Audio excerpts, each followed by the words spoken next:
We need more psychology. We need more understanding of human nature, because the only real danger that exists is man himself. He is the great danger. And war couples later on with fear of biological and chemical war. What if the Soviets spread deadly bacteria over highly populated areas, or spray into the air invisible chemicals that can kill thousands on contact? A decision is made in high places. Tests are needed. San Francisco Bay, California, 1950. During 7 days in September, the Army simulates a bacteriological attack on the city. Declassified Army documents reveal that in 6 such attacks, large amounts of bacteria called Serratia marcescens are sprayed toward San Francisco from a small Navy boat in the bay. Carried by the wind, the airborne bacteria spread over a large area. The Army wants to know how far the bacteria can go. These declassified maps of the actual test show the extent of the area that is covered. The Army decided to do what was called a vulnerability test program. And the effort was over a period of 20 years, actually, between 1949 and 1969, when hundreds of tests were conducted over populated areas to see whether, by spraying germs and certain chemicals, whether they would endanger a large population. And the Army did spray a lot of bacteria around, although they weren't the highly dangerous kind that would be used as an actual weapon. The bacteria that they used did have some health risks. The invisible attack would probably have gone undetected, but something goes terribly wrong. A few days after, 11 people are admitted to the Stanford Medical Center in San Francisco. They are all suffering from a severe bacterial infection. One of the patients, Ed Nevin, dies. I was 9 years old in 1950 when he died. My mother was a nurse. She was actually helping to attend to him. And it was a terrible sickness. He was going from high fevers to chills. He had hallucinations, and so it was a very, very serious infection and fever that was causing all that in him.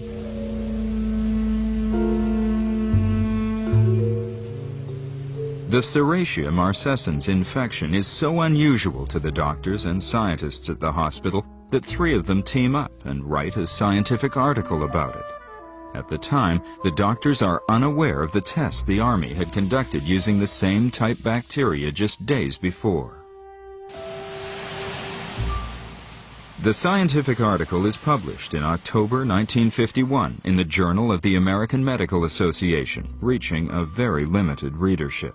However, the Army does see the article, and a panel of 4 military scientists reviews the case. Some months after, they concluded, and this is a very strange conclusion, that the Army's bacteria and the bacteria that caused the infections in the hospital were not of the same strain or the same nature, and that any relationship was apparently coincidental. That was a real stretch.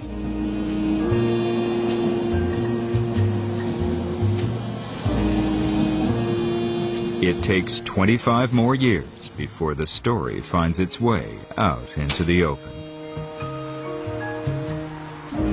I carried the morning paper on December 22nd, 1976 to the BART station.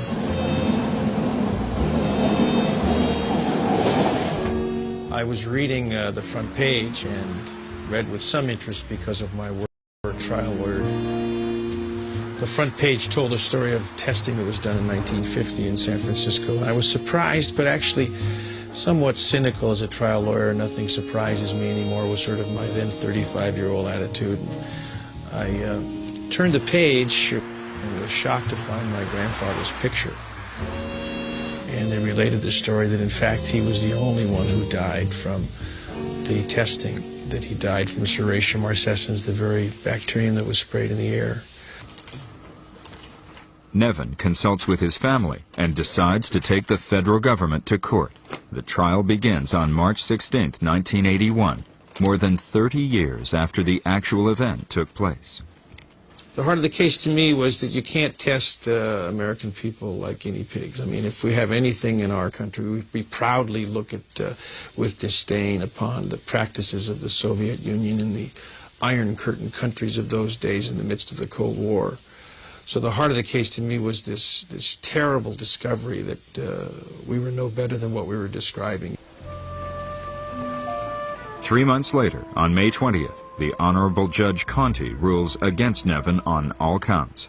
He concludes that the Army's decision to test falls within the discretionary function exception, which gives the United States government immunity from lawsuits on such matters. The United States Supreme Court later upholds this ruling.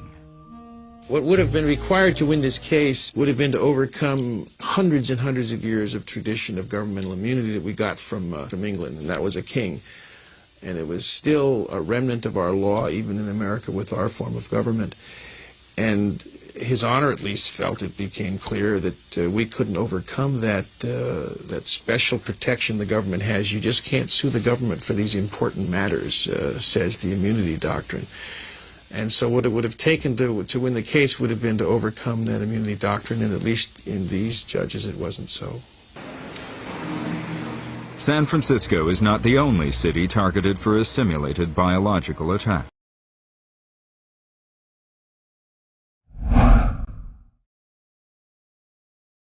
Welcome to the TylerBloyer.com live streaming show. Today we are continuing on the series on the Bio-PsyWar. Today is Commencement of Hostilities that we'll be going over. And it looks like I'm having a little bit of a possible low bandwidth here in the stream, so bear with the jumpiness. Seems like lately when I go live I have internet issues, and then when I'm not live I don't have internet issues. Isn't it funny how that works? No, I don't mean to sound too conspiratorial here. Just checking out the YouTube stream, I'm seeing like a black screen again, so it looks like there is some choppiness going into the stream. I'll do what I can to get the bandwidth working better, but the audio seems to sound just fine. So let me see if I can kill a couple things here that are superfluous and not needed. And I'm sure that the internet will catch up with us here in a minute. Alright, so again, today we're going to be continuing on into the Bio-PsyWar theme and what we've been talking about with the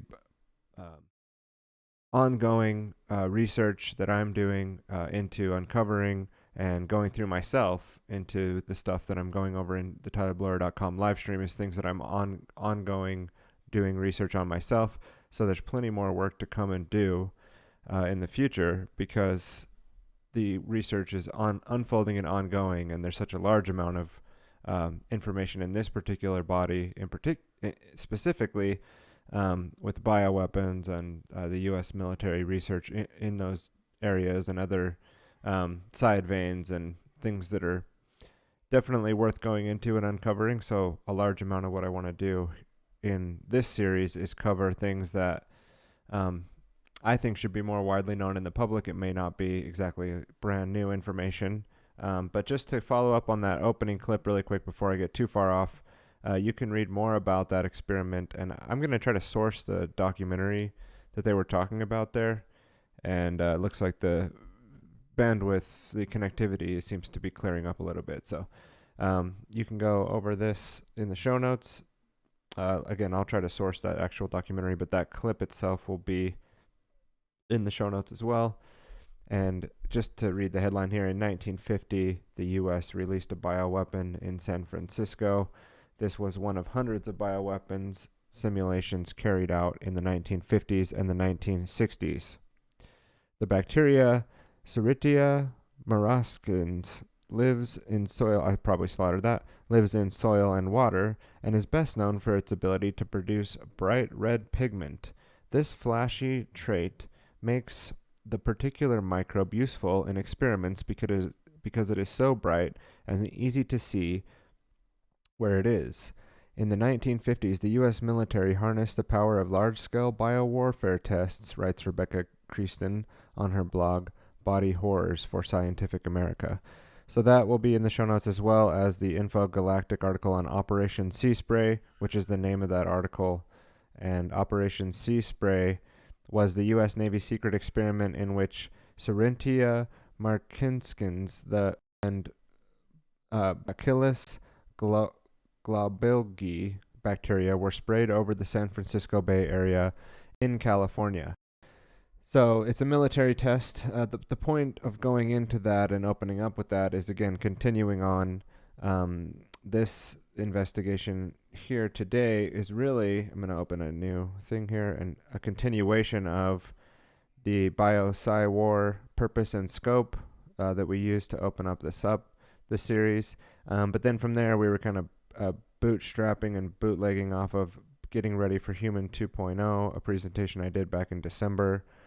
Another live stream, and then the total PSYOP awareness going into PSYOPs and things like that. And I had this link right here.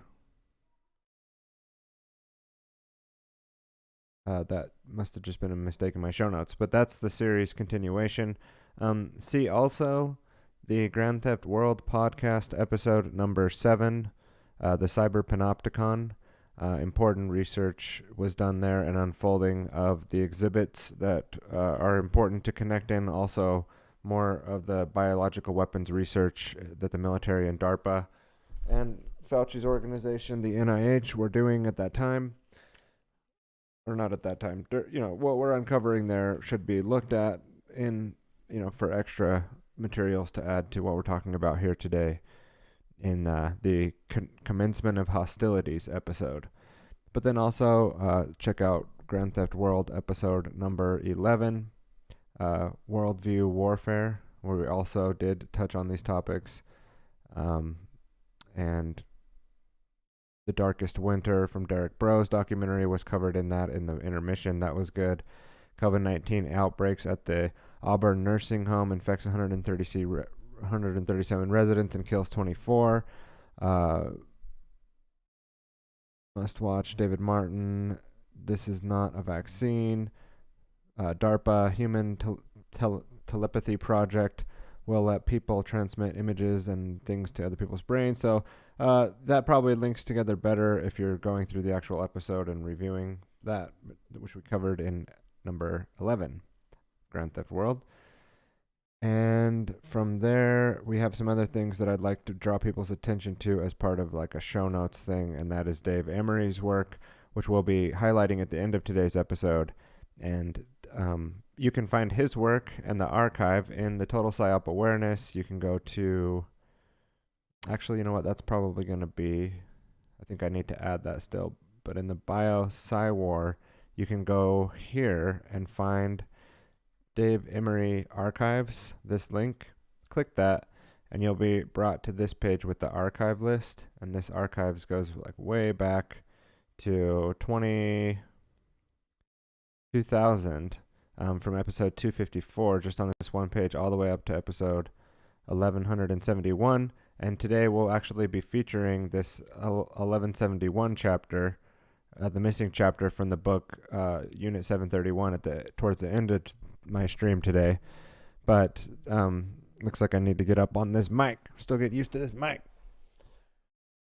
It always feels like I'm going to totally be clipping and talking way too loud when you talk up into the mic like that, but still getting used to some of the equipment. And then also, for the record, episodes 1119 and 1120, DARPA and the COVID-19 outbreak part 1, and DARPA and the COVID-19 outbreak part 2, from David Emery, where he goes in and reviews in the way that he does the Whitney Webb article that we're actually going to be reading into the record today.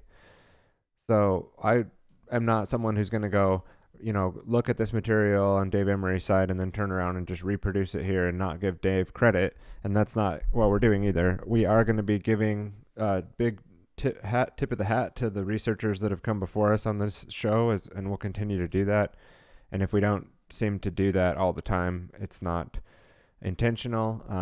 I, again, am someone who's purveying the things that I'm coming across in a way that I hope is unique and something more digestible on platforms where maybe people wouldn't have heard these things, such as like Dave Emery, who maybe someone wouldn't go listen to that podcast, but might be able to watch my show. And so them hearing about it here and then clicking in the show notes and finding that is kind of how the name of the game works when it comes to what we're doing here anyway.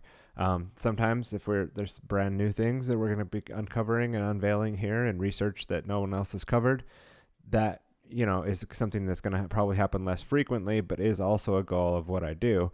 But what I've been doing since Within the Stones Media Network started back in 2015, and then with the Creature of Control podcast from there, is weaving together the tapestry of the information together in a unique and hopefully contextually exciting way that helps people, explore some of this material a little bit more. And we're going to continue to do that. And thank you for riding along with us here. So I think I covered the continuation of stuff and the see also clips. So let's go into a little bit of commentary. So updates on TylerBlair.com. The main thing that I want to show and draw your attention to, would be the Within the Stones Media Network course. Also, just that I have the latest posts from this series, and then I'll have a title card on here for the Bio-PsyWar series on this front page, just like I've done for Falling into the Movement Traps or the Creature of Control or the Liberty Lifestyle series. You'll be able to find the Bio-PsyWar series here on the front page. But for now, you can get to those from the latest posts. And then also something that I've been moving faster on than I thought that I would be before. I was saying March or so I'd have a free course ready. Well, I kind of went the opposite direction and just decided to start this. So if you go to withinthestones.com and you hit get the free mini course, some of these other buttons on the site might not work yet. Like I said, what my goal is at this point is to get the material in this course available to the people that need to be able to go through it. And something came up this week where somebody wanted to go through the material, and I was thinking, how do I get it to them in the easiest way?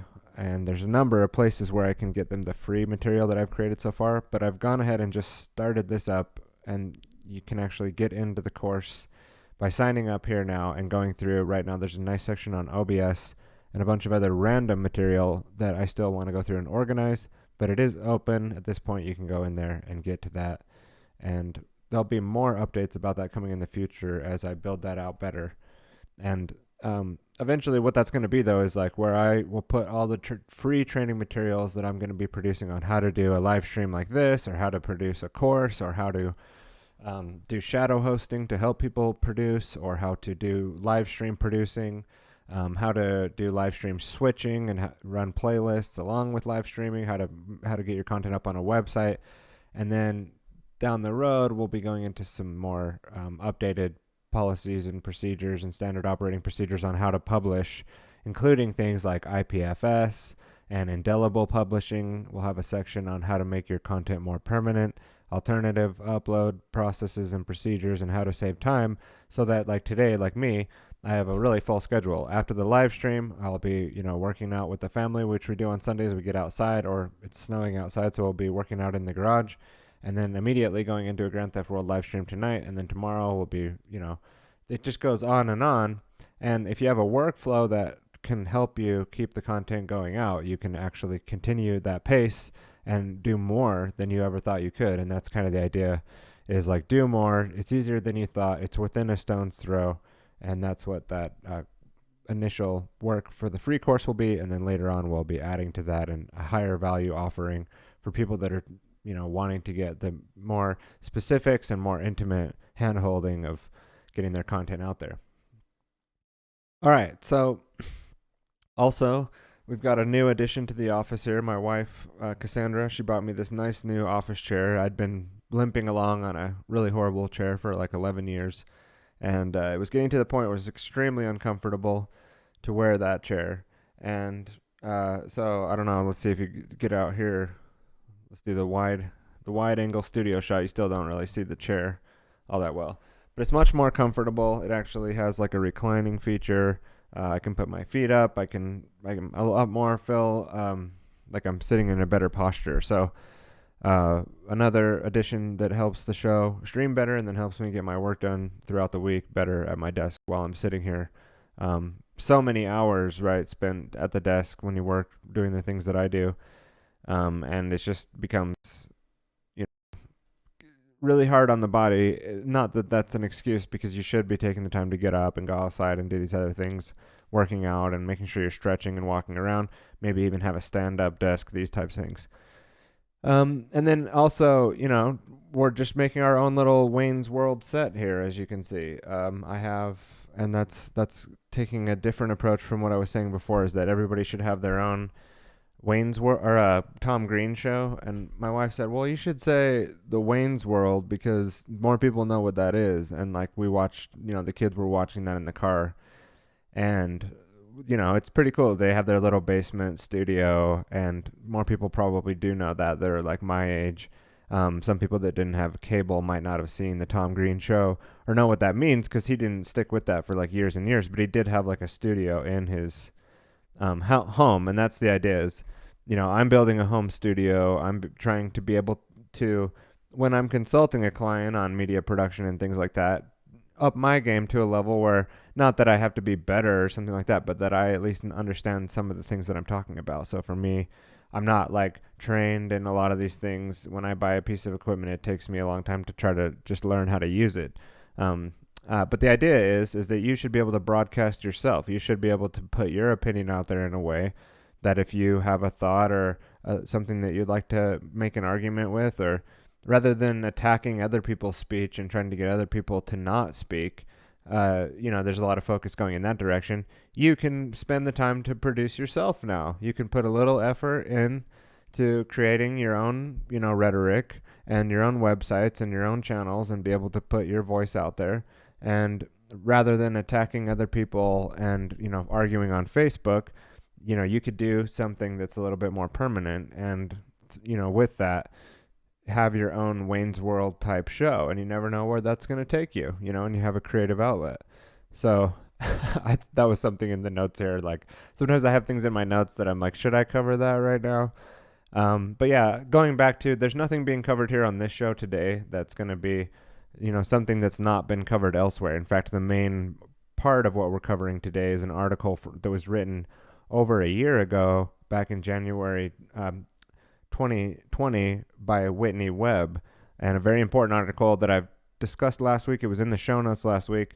I touched on it, but I want to just get it into the record here on this stream and start from there. There's been several more articles and podcasts from Whitney Webb since that article, but being in the theme of this Bio-PsyWar and what we're talking about here today, that's going to be right in line with what I think needs to be said here.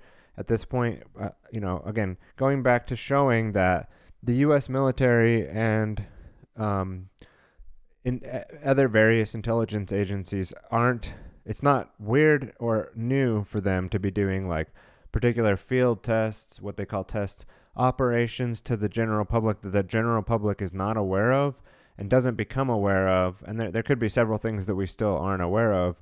And that's the point, is so that when someone's describing that, the what's going on now with these new corona viruses, bat viruses, biological weapon viruses, pangolin, wet market, frozen meat viruses, whatever, that it's not outside of the realm of possibility that, the U.S. government, the U.S. military would be like heavily involved in the research and the development and maybe possibly even deployment of these things onto the general public without the general public being aware of it.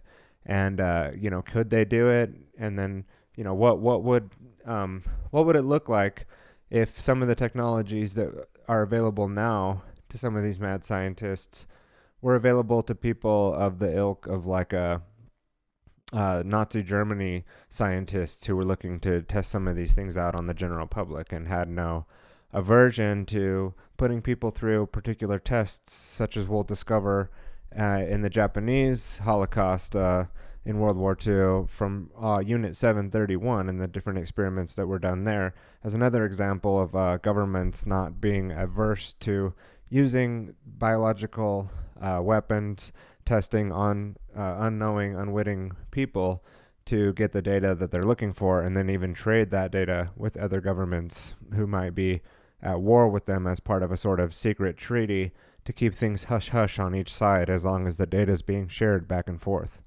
And so that's, again, what we're going to be trying to cover as we go on, is this floating out this theory that the current ongoing pandemic and crisis is not something that just came out of nowhere, came out of nature. That's not something that the people that are telling us now how to live our lives at every point and every angle weren't well aware of, what was going to be going on this year and how it was all going to go down. You see with the Event 201 and other field test studies like that they do, that they are planning for this type of stuff to happen, and could even be doing things and behaviors and activities that would cause them to manifest into reality. So that's kind of the general thesis, and then what we do is just backfilling with the various research and data that we can uncover to kind of help provide some legs and stability to that. Checking a couple things with the tech here. All right, so, the current ongoing crisis and pandemic is sort of like a 9/11 in slow motion, and we see that people, it's sort of like almost like a Chernobyl event as well. Like there's been a bomb has gone off, and there's a large amount of people that still are in denial or unaware of the full extent of exactly what has happened on a cataclysmic scale. But it's demonstrably true that, there's a large amount of people out there that will continue to hide and bury their heads in the sand. And it's not that, I'm on some, hero's mission to go and shake and wake people up, but rather just pointing out the fact that for me to be able to sit and do this is worth it, because I feel like, just like was done for me maybe after an event like 9/11, where now looking back, it's clear that there were elements of the U.S. government that were involved in the actual event itself, and in making that hidden, and then also covering up the true purpose and goals of what was going on there with that event, and heavily involved in covering up the aftermath and the proper investigations that would need to be done and things like that. So similar to how people still aren't familiar with all the things that they should be familiar with, that in order to be able to empower themselves to question the media, to question the mainstream narratives, to critically think about things outside of the box that the authority structure decides to grant you to be able to think in. Like, these are the permitted boundary areas that you're able to discuss, and this again is just another effort to show that there's we have the ability and we can think outside of what's being prescribed as a general narrative. And once we do that and lift the veil, that there's a whole world beyond what we're being told in the mainstream, what we're being fed by the mainstream outlets and things like that, that once we start looking into and discovering, we can really find out that we didn't exactly know the full extent of the story, and help others to see how understanding that information could help them, and help others stay out of harm's way and not unnecessarily cause suffering, which is really maybe unavoidable at this point with the train and the tracks and the way all the momentum is headed. But even then, okay, well then let's sit down and talk about some of these things freely and openly while we still can. So, maybe there'll be at some point in the near future where we won't even be able to do that. So that's also the idea of what we're doing here today. And just pointing out that there's really no difference in the offensive or defensive weapons research. We can, now that I have an in-studio guest in here, I just wanted to see if you could see them sitting in the chair over there, but you can't. So I'm going to have to fix that mic, because we do have somebody sitting in the studio here with me, but that's neither here nor there. But the idea is to show that, there really is no difference between doing offensive and defensive biological weapons investigation and research, because it ends up being the same thing. It ends up creating the same technology, whether you were calling it for defensive purposes. And that's what we'll see as we kind of peel back this information, is that it's often done under the guise of needing to keep ahead of Russia, needing to keep ahead of China, needing to keep ahead of nature and things that nature might produce, and always justifying it with, well, we have to do that, we have to create the anthrax, we have to create, the SARS or MERS virus, because in nature, the bat virus could jump to humans, and if it does, we need to be prepared with the vaccine. And then ending up by doing so, creating the outline, creating the blueprints, creating the technology for others that might not be so well intentioned to come along and grab that technology and utilize it and deploy it, and now becoming more and more easily accessible to the general public with like the CRISPR technologies, and almost like the ability to 3D print viruses in a home lab and then release them to the general public. So we were watching the 12 Monkeys show last night, and the father of the character Brad Pitt plays, who's insane, who they're kind of leading you towards thinking is the one who releases, and this is a total spoiler alert if you haven't seen that, they make you think that Brad Pitt is the one who releases the virus at the end, but it's actually the Brad Pitt's father's like right-hand field technician guy, who's probably the least suspected, and he's actually going to him after realizing how crazy his son is and telling this guy, oh, we need to tighten up the security procedures and things like that, which is really actually the guy who ends up stealing the virus out of the lab and taking it. So the most trusted individual in the lab. So it's a good example and a hat tip in that movie to show like the father was a little bit clueless, he was in denial about his son and kind of got blindsided with his own lab technician stealing the technology. And then in the movie, he kills, I think it's 5 billion people in the next year, and people start getting sick right after he releases it. So it's a pretty interesting movie to watch with the things that are going on now. And they actually don't give it a final answer as far as what happens in the end too. So I didn't totally spoil it because some of it's left open to you to decide what happens there. All right, so let's go into the material today so we don't get too long-winded. Again, the Operation Sea Spray notes will be there. Let me close these. Okay, so here we're just going to go over a general article. Okay, this is the Insider, and a typical search engine search on this kind of topic will get you these types of articles. So the Business Insider, I'm not promoting their work. I'm not saying they have it nailed. But we're just going to go through a couple more of these examples and of things that have happened, like we covered there in the beginning with Operation Sea Spray. That's what they open up here with. In September 20th of 1950, the U.S. Navy ships off the coast of San Francisco used a giant hose to spray a cloud of microbes into the air and into the city's famous fog.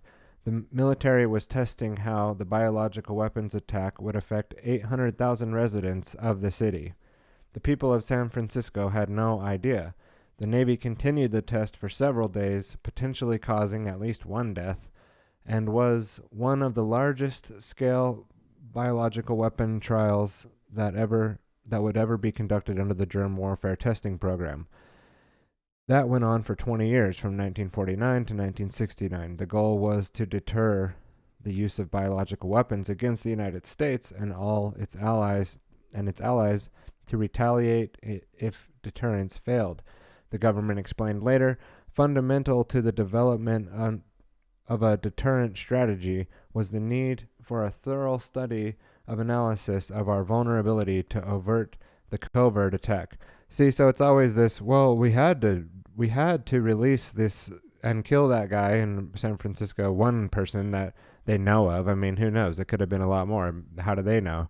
There could be a lot of people that don't end up exactly reporting the symptoms you're looking for in that area immediately, or they drove to Las Vegas that night and got sick and died.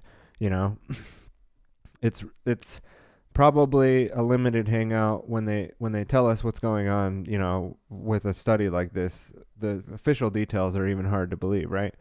But this is, pretty solid. The Freedom of Information, a FOIA Request Act, I think, got the information out on this. And a lot of the time that's also what will come out is from these Freedom of Information Act requests, you get the information of what really happened. That also has me super skeptical about, oh, thank you. You gave me the information, and now here's what I should know, from the government. Thank you. And they always call things like the freedom of information. It's always the opposite. So you always have to really wonder. But anyway, let's continue on. There's more on that test than you can read about. We're not going to read all of it, but let's go on to the next one. So let me find the right spot here. In 1966, a study of vulnerability of subway passengers in New York City to covert attacks with biological agents. So this one's also very interesting. The New York subway system's experiments are among the most shocking in terms of number of people exposed, according to Cole. In a field study called, that's a hyperlink there, so you could open that up. The subway got dusted. That's still just back to the New York Daily News, so you'd want to go and actually find, more solid source documents on that, which we'll do with this one, and maybe even show a clip in the next episode of this study if I can find the one I have in mind.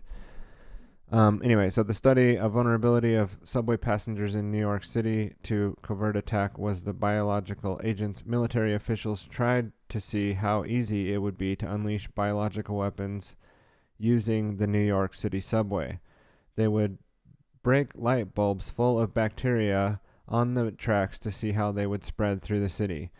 If you can get trillions of bacteria into a light bulb and throw it on the tracks as the train pulls into the station, they'll get pulled through the air as the train leaves, Cole says, traveling through the tunnels into the different stations. Clouds would engulf people as trains pulled away, but documents say that they brushed their clothing, looked up at the grating apron, and walked on. No one was concerned. Well, yeah, they didn't know that you were testing bacterial biological weapons on them, so they weren't concerned. In 1995, Newsday story reporter Dennis Dugan contacted the retired Army scientist Charles Cincinnati, who had testified about the experiments to the Senate committee in 1975. In his testimony, he explained that the light bulb full of bacteria dropped at 14th Street easily spread the bacteria up to at least 58th Street. But he declined to reveal anything to the Newsday reporter. I don't want to get near this, Cincinnati said to Dugan. I testified because I was told I had to by the people at the Department of Defense. I better get off the phone. So why would he not be proud of that, study or experiment? Maybe he just didn't feel right about talking about it. So scrolling down, this I've saved and archived and getting ready to print out and highlight through the U.S. Army activities in the U.S. biological warfare programs, like field manual type thing, volume 1 from 1977. I was going through that this morning, and we will reveal that in this series likely and go through some of the key highlights. You can find that in the show notes as well. Too many things here. Okay, so that's going to go and uncover more of that. What else do we have here?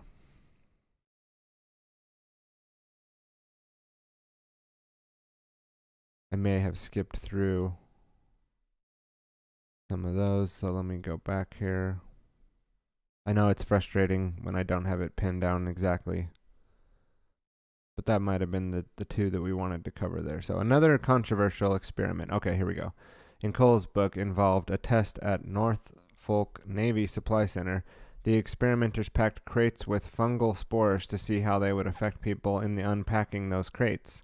Cole's book noted that portions of the report about an Army test in 1951 involving Aspergillus fumigatus indicated that the Army intentionally exposed a disproportionate number of black people to the organisms. Most of the employees at the supply center were black. In the military reports cited by Cole, researchers claim that they are preparing for an attack that might target black citizens. Oh my God. He quotes from the section that reads, since Negroes are more susceptible to coccidiosis diploids, they are whites, this fungus disease was simulated. This is similar sounding to the Tuskegee experiments, which we didn't cover here yet today, but the Tuskegee syphilis experiments, where a large number of particular people in the black community were knowingly had syphilis encephalitis and were led to believe they didn't, and they were then studied to see how it affected them over a long period of time, which, if you don't know much about that, a particular transmittable disease, it can cause severe brain inflammation and brain damage if left untreated. So it's very dangerous types of experiments, but it's always in the name of protecting the people that are directly being harmed by what the government is testing on them, right? And then later, as they have to admit how unethical things were, but they still got the data, you know, and it's still, typically these army guys aren't taken and then reprimanded in any sort of way. They're just, you know, that guy, I better not say anything on the phone, and I'll get off the phone now with you because I'm not supposed to say that here.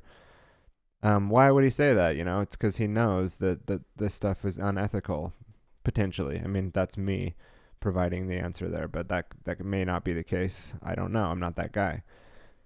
Many of these experiments on American public were first investigated by what were considered questionable sources. The 1979 Washington Post news story discussed open-air experiments in Tampa Bay area involving the release of pertussis, or whooping cough. In 1955, state records show that whooping cough cases in Florida spiked from 339, one death in 1954, to 1,080, 12 deaths in 1955. Wait, I'm confused about that. Let me read that again. State records show that whooping cough cases in Florida spiked from 339 in 1954 to 1,080 in 1955, according to that story. Okay, so just the cases, and there were 1 death in the 1 year and 12 deaths the next year. But it's hard to trace how accurate the information is about whooping cough release. The only documentation goes back to an investigation by the Church of Scientology. The Church of Scientology formed a group called the American Citizens for Honesty in Government that spent a significant of time investigating controversial experiments run by the Army and the CIA, according to the Post. And that's the Washington Post article that they're talking about here. I could try to pull that up in Pocket and see. So just to do that live, pull this up, you hit save to Pocket, and then go to my list.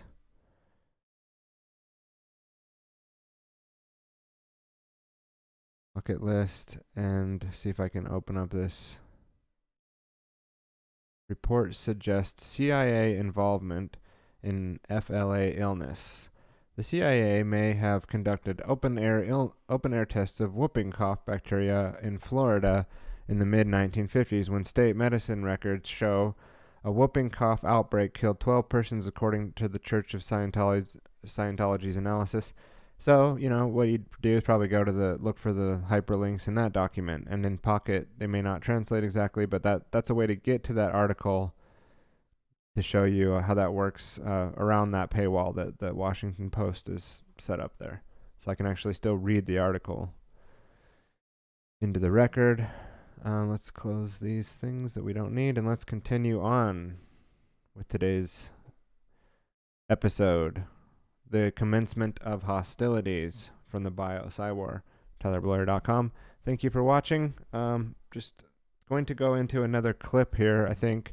And I think that article in the opening up of this has done a good job to show that there are times and places when the U.S. government will openly test biological weapons on unknowing citizens and not explain it to them what's going on, and they justify it with this pragmatic sort of worldview of it's for the best of humanity, you know, it's for the best of the overall. So if your grandpa dies because we released all these fungal spores into the shipping crates at the retirement plate nearby the retirement facility he was working at, that's all good in the name of science. That's the logic being used and continually being used to justify the gain of function type research that was being done, even when, you know, it becomes illegal in 2014, and they decide that the Fort Detrick, Maryland studies on gain-of-function technology for coronaviruses and bat and pangolin type viruses is unethical and not called for because in nature these types of things don't happen. And then in 2017, under the Trump administration, they restart that research back up. They then end up transporting that technology to the Wuhan labs in China.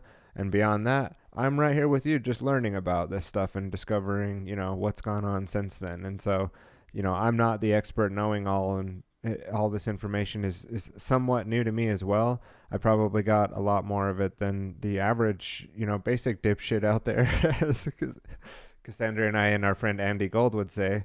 But it's still, so that's why I find it worth going through, because I feel like not like, oh, look how cool I am to be able to tell you something you don't know, but rather how helpful it's been to me over time when people will do the same thing for me and then just nicely put it out in some information that they're releasing that I can go through easily and check the show notes and references myself. And at that point, they've done their job and I'm off researching on my own, hopefully, and I don't need them. And if I want to come back and touch on what they're touching on or get a glimpse for how they're continuing on their research, some people are extremely valuable to follow in that way. So, we're just really just carrying a torch here and passing on, similar to this wonderful host over at Democracy Now! What's her name? Amy Goodman, who's gone on scaring the shit out of people for decades now over on NPR. If you listen to the type of news that she's putting out now, it's always just like terrifying information, but it's got that NPR flavor, so it's like some of the best propaganda out there. But this is quite interesting. They're going to go into this the biological warfare test that the U.S. government has been exposed doing, just kind of adding credence and weight to what we've been talking about here. And let's go into this clip. I think we'll probably play about 5 to 7 minutes of it.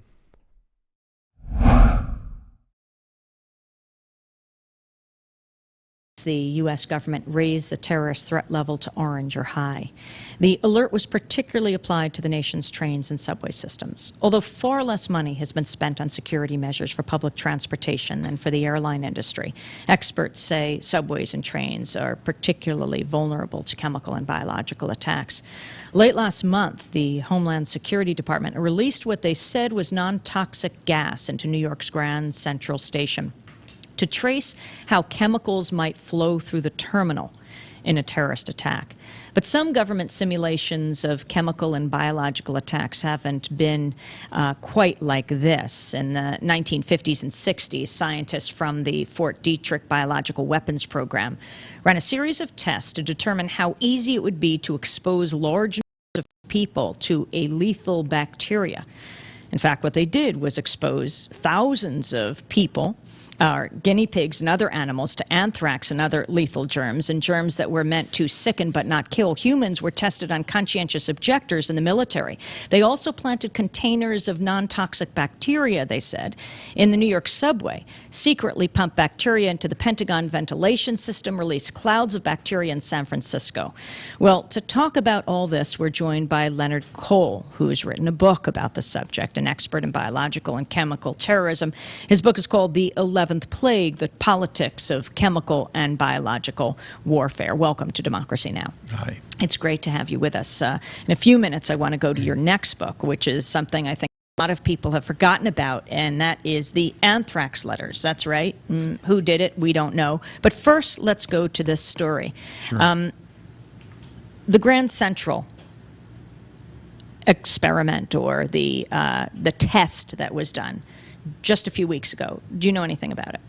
Only what I saw in the newspaper that was reported just a few days back, that a non-toxic gas was flowed through the Grand Central Terminal, and as you said, the purpose was to see what the air flow would be like, so that presumably we could institute some protections and defenses. What I found interesting was that while the newspaper article reported that the gas was non-toxic, that it was invisible, odorless, it did not name the gas, and that would be interesting for us to find out. Well, let's go to something we know more about, and that is a previous experiment in the New York subways. Can you talk about that in as much detail as you know? Sure.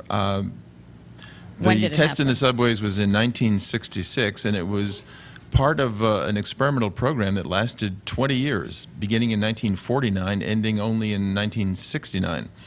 During that period, the Army acknowledged that some 239 vulnerability tests had been conducted in which large numbers of people, of humans, citizens of this country, were exposed.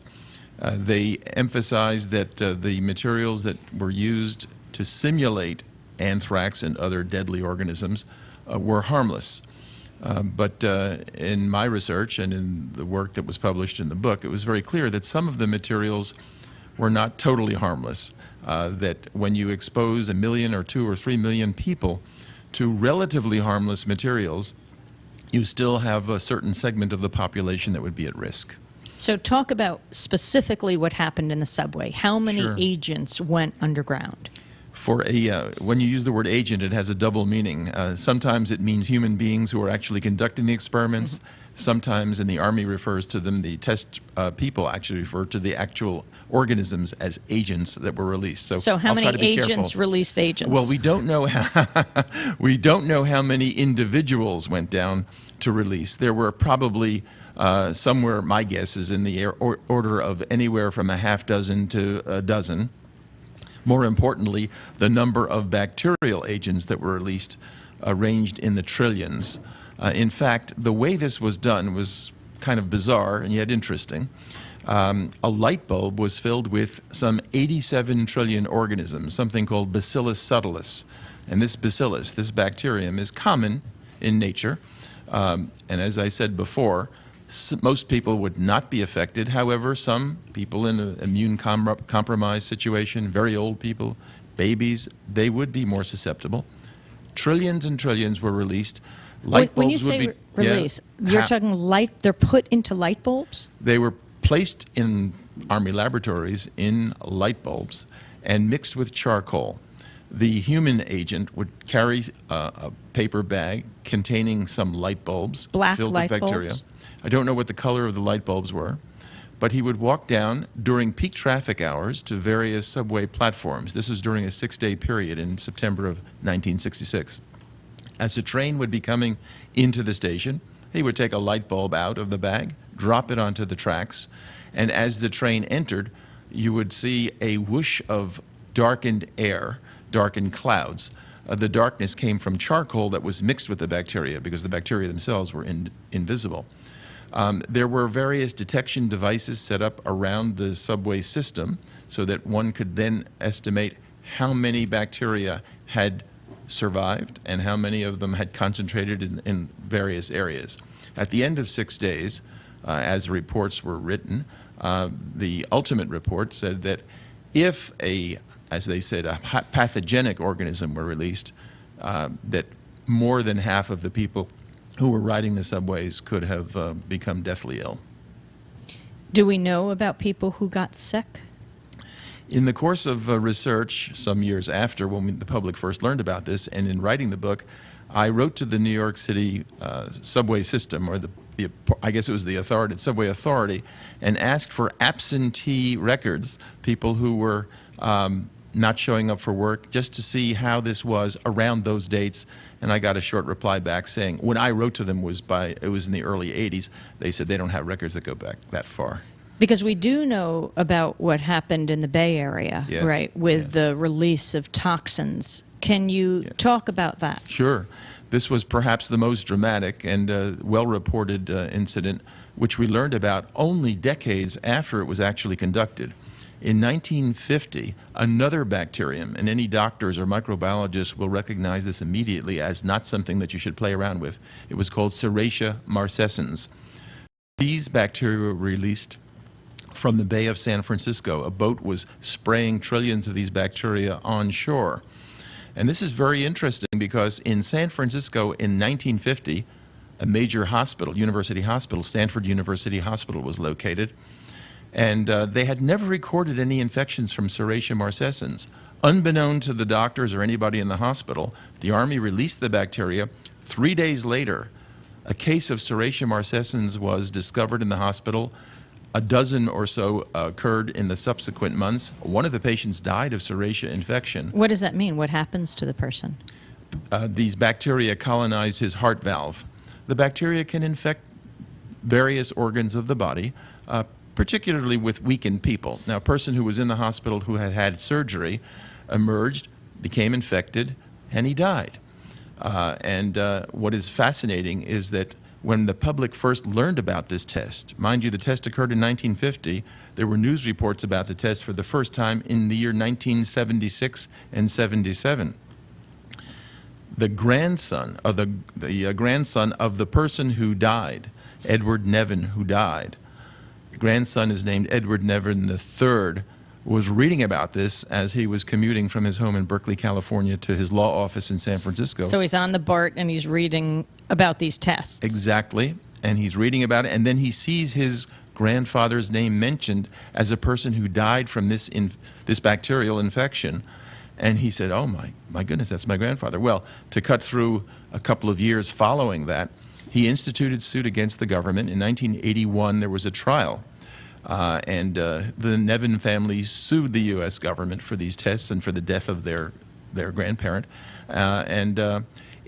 They lost the case. But in the course of the trial, he managed to get tons of material that was exposed for the first time, and the public learned about it, much of which I've reported in my own research and book. Professor Cole, do we have reason to be concerned that with heightened fear and concern about a biological attack, that these kind of tests to see, for example, airflow, etc., will now continue today? Oh, I think that there's no reason to think we won't continue. I mean, certainly we have evidence by news report that they were instituted in Grand Central Terminal. My guess is that that would not be the only location. On the other hand, in fairness, we do have to understand that we want to defend ourselves against a possible release of these materials. The question is how you do it, what the material is that you're using as a test agent. If we use anything like the bacteria that were used in the 50s and 60s, we're creating risk situations for millions of people. We're talking to Professor Leonard Cole. He teaches political science at Rutgers Newark. His book is called The 11th Plague, The Politics of Biological and Chemical Warfare.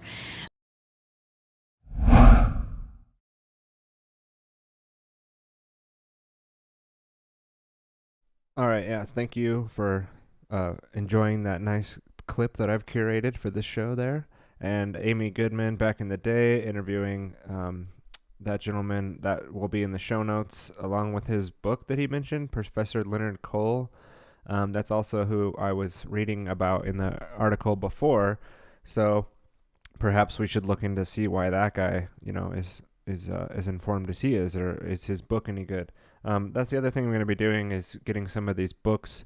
I've been reviewing Bitten, and I want to get some of these in actual hard copy form and be able to also read those into the record. But a lot of what we might do here could be digital books. I've been using the LibGen library database to go through and find books. I've also this week found the, not like I'm discovering anything brilliant and new, but the Calibre Office Reader for ebooks, and I've been going through and reading Unit 731, The Laboratory of the Devil, Auschwitz and the East, Japanese Biological Warfare in China in 1933 and 45, but I got the American edition. I can't seem to find the British edition, which we're going to have Dave Emery read for us later in this episode. But continuing on, let's get to the money shot of today's show, which is the DARPA article from Whitney Webb on The Last American Vagabond, and that is bat gene editing and bioweapons. Recent DARPA experiments raise concerns amid coronavirus outbreak. And Whitney Webb is a woman, and she's over at rockfin.com, as well as The Last American Vagabond, and Whitney Webb, I don't know if it's .com or .org or what it is, but she has her own website as well. The only reason I mean to clarify that she's a woman is because I know Whitney could also be the name of a man. We just had some soundproofing fall down here in the studio, like right at the right time, but you can't see that, so that's okay. And over here at the Rockfin, I would suggest creating a free account because you can get a lot of these artists, these content creators, free material.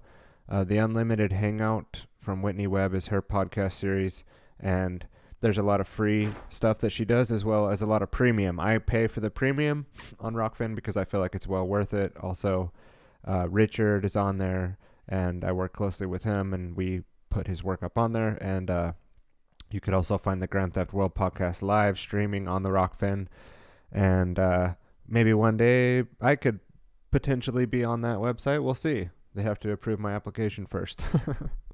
All right, so let's just get right into this article. Let's see if we can make a dent in the subject material for today. And I'll do my best at reading without making pauses and breaks, but I am human. I'm not perfect, and I think it's better coming from me than having a robot read it. So for those who would love to read this article but haven't found the time, I'll go ahead and read it for you today.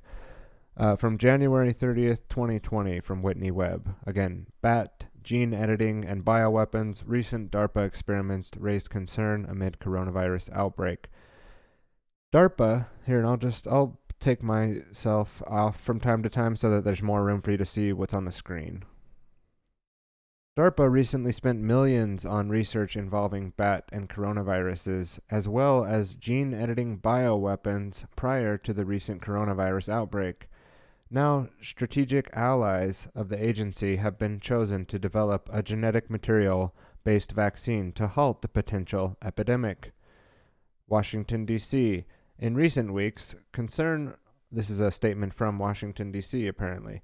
In recent weeks, concern over the emergence of novel coronavirus in China has grown exponential as media experts and government officials around the world have openly worried that the new disease has the potential to develop into a global pandemic. As concerns about the future of ongoing outbreak have grown, so too have the number of theories speculating about the outbreak's origin, many of which blame a variety of state actors or controversial billionaires. This has inevitably led to the efforts to clamp down on misinformation related to the coronavirus outbreak from both mainstream media outlets and major social media platforms. However, while many of these theories are clearly speculative, there is also a verifiable evidence regarding the recent interest of one controversial U.S. agency in novel coronaviruses, specifically those transmitted from bats to humans. So let me just read that opening part again. However, while many of these theories are clearly speculative, there are also verifiable evidence regarding the recent interest of one controversial U.S. government agency in the novel coronavirus, specifically those transmitted from bats to humans. The agency, the Pentagon's Defense Advanced Research Project Agency, or DARPA, began spending millions on such research in 2018, and some of those Pentagon-funded studies were conducted at a known U.S. military bioweapons lab bordering China and resulted in the discovery of dozens of the coronavirus strains as recent as late April. Furthermore, the ties to the Pentagon's main biodefense lab to a virology institute in Wuhan, China, where the current outbreak is believed to have begun, have been unreported in English language media thus far.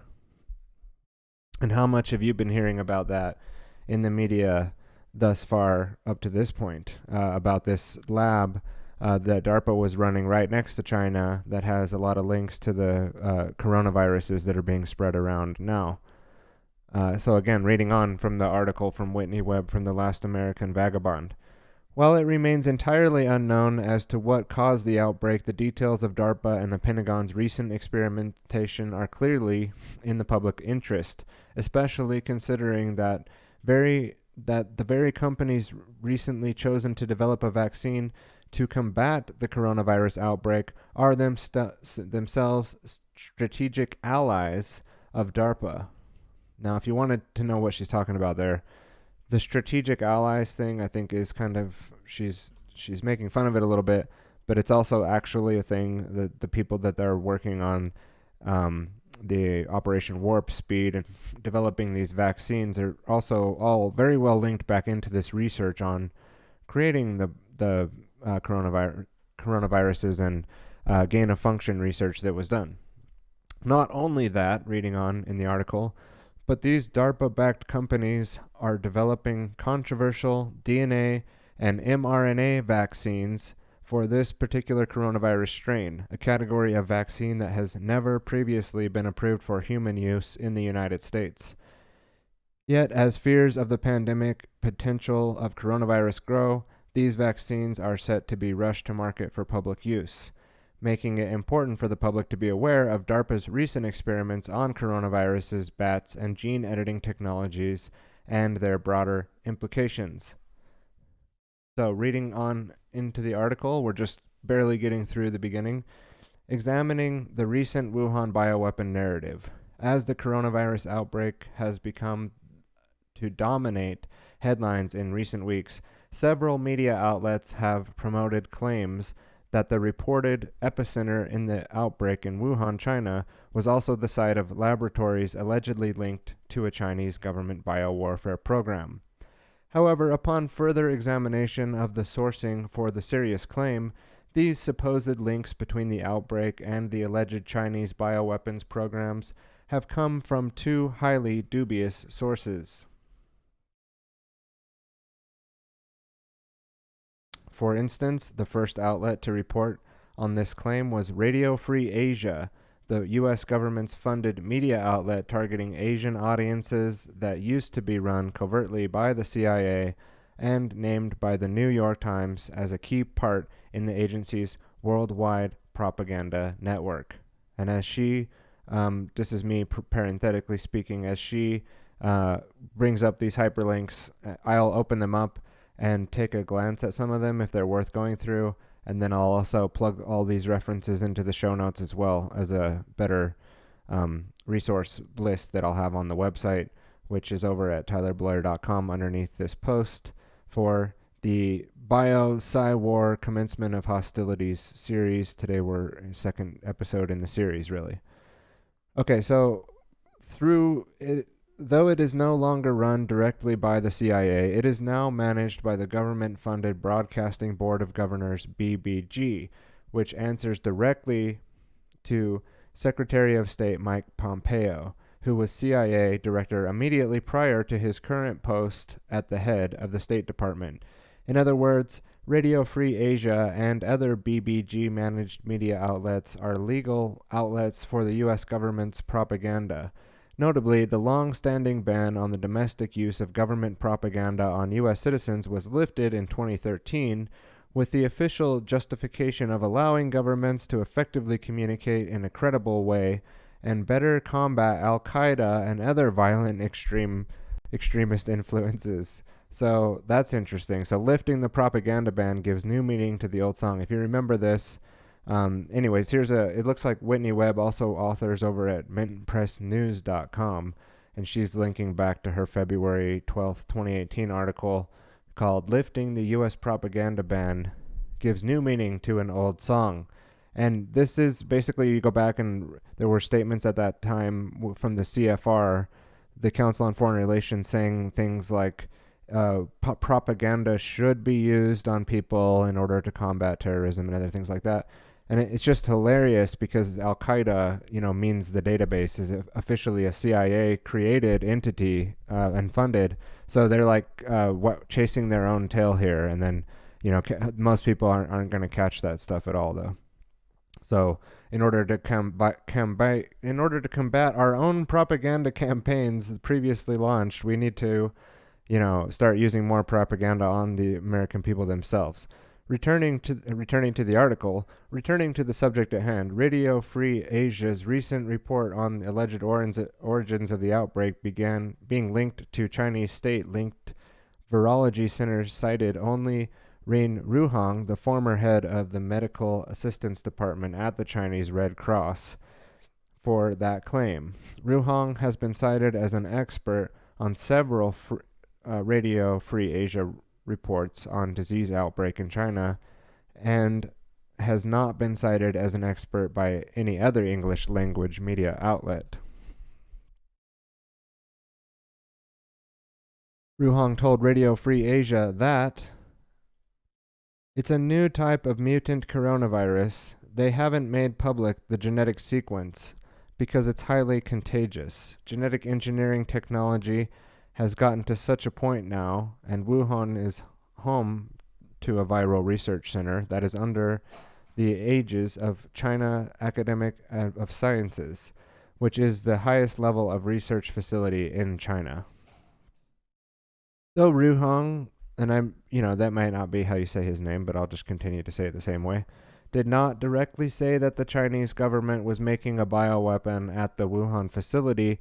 She did imply that genetic experiments at the facility may have resulted in a creation of this new mutant coronavirus at the center of the outbreak.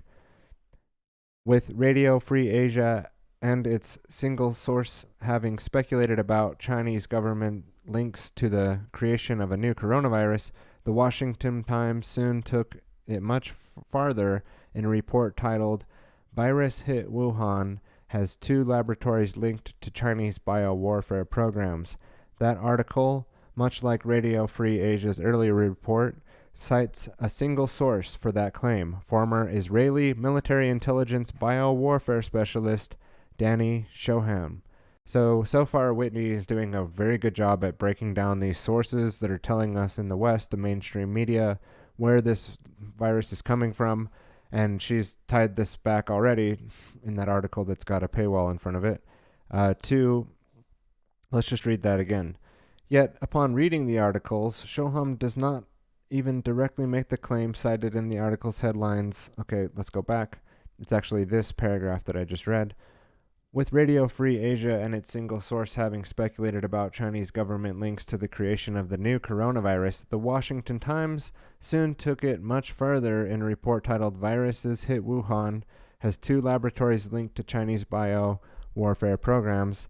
That article, much like Radio Free Asia's, who we learned earlier is a front for the CIA propaganda campaign, cites that single source for that claim is a former Israeli intelligence biowarfare specialist.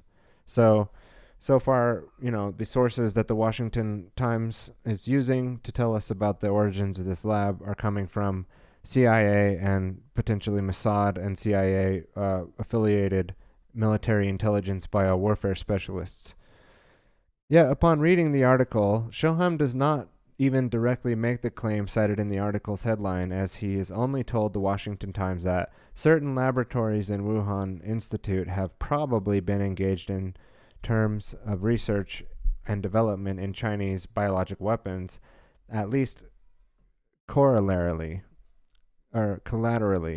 and not as a principal facility of the Chinese bioweapons alignment, emphasis added.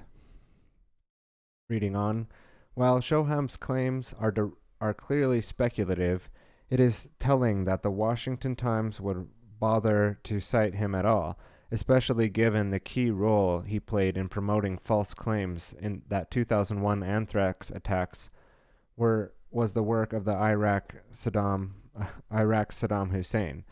Shoham's assertion about Iraq's government and weaponized anthrax, which were used to bolster the case in 2003 for the invasion of Iraq, have since been proven completely false, as Iraq was found to have neither chemical or biological weapons of mass destruction that experts Shoham had claimed.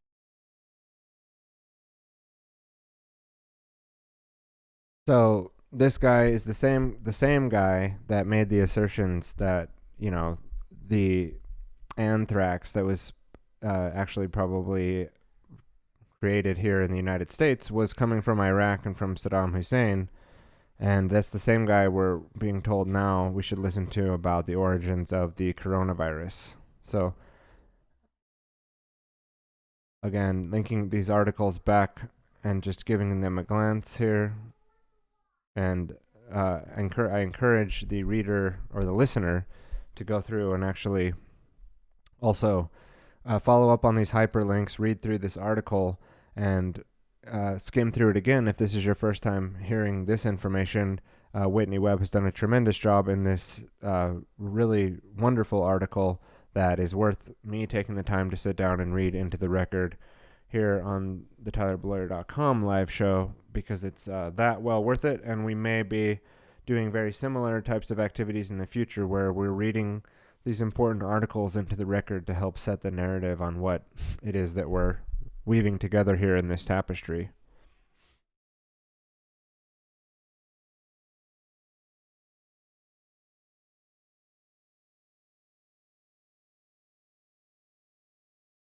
Okay, so reading on.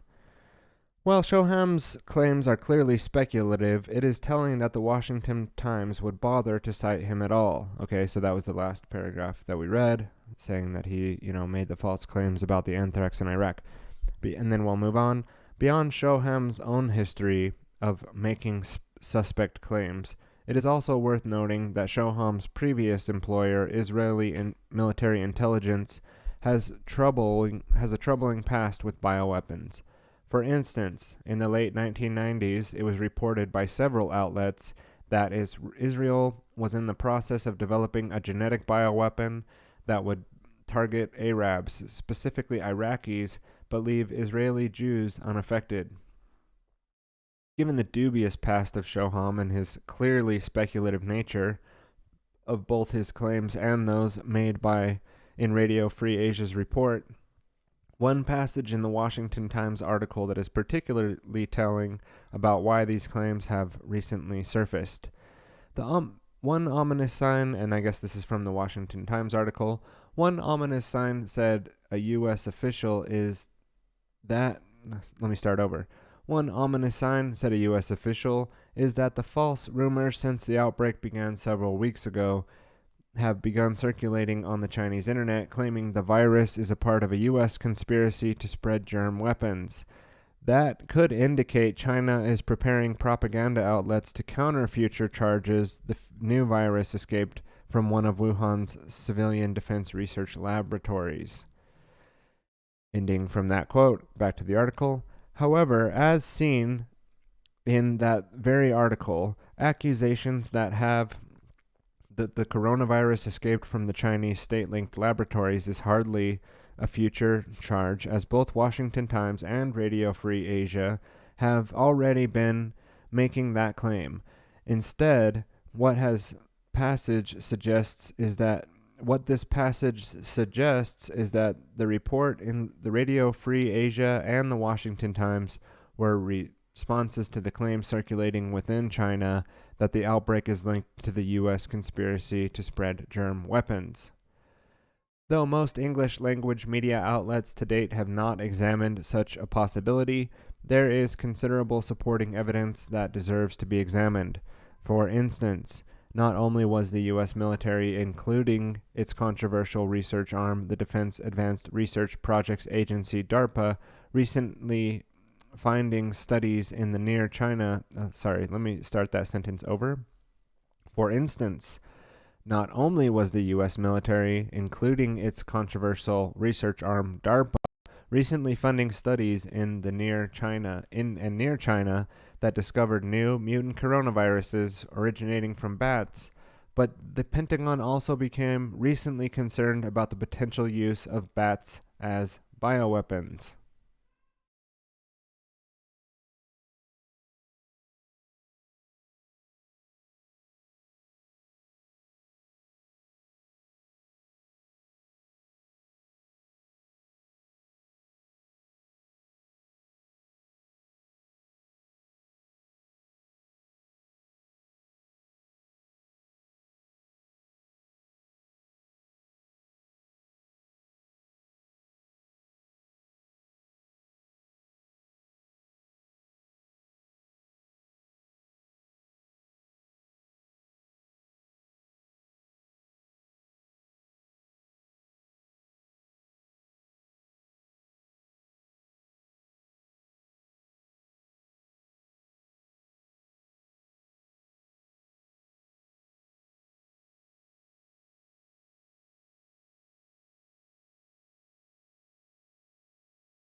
Oh, it looks like for the last little bit, since I might have cleared my throat and hit mute, that I've been on mute in the stream. So going back and being able to edit that out might be something that we do, but I'm just going to go back and read from the top of bats as bioweapons. As the ongoing, and this is the Whitney Webb article from The Last American Vagabond. I apologize for that lapse in the audio. It's a common mistake made here with the Voicemeeter Banana because I go to hit a button and forget that that was actually doing something really important, and it ends up causing a lapse in the stream. All good, though. Sometimes people can ping me on the live stream and let me know that that's happening, and we'll continue on, as it's not that big of a deal. Bats as bioweapons. As the ongoing coronavirus outbreak centered in China has spread to other countries and been blamed for a growing number of deaths, a consensus has emerged that this particular virus, currently classified as novel, or i.e. new, is believed to have originated in bats and was transmitted to humans in Wuhan, China, as a seafood market that also traded exotic animals, or so-called wet market, like the one in Wuhan, were previously blamed for past deadly coronavirus outbreaks in China, such as the 2003 outbreak of the Severe Acute Respiratory Syndrome, or SARS. In addition, one preliminary study of the coronavirus responsible for the outbreak that found the receptor angiotensin converting enzyme 2-ACE2 is not the same as that used by the SARS coronavirus, but that the East Asian presents a much higher ratio of lung cells that express a high receptor than the other ethnicities, Caucasian, African, or American, or an African American, included in the study. However, such findings are preliminary, and the sample size is too small to draw a definitive conclusion that the preliminary data.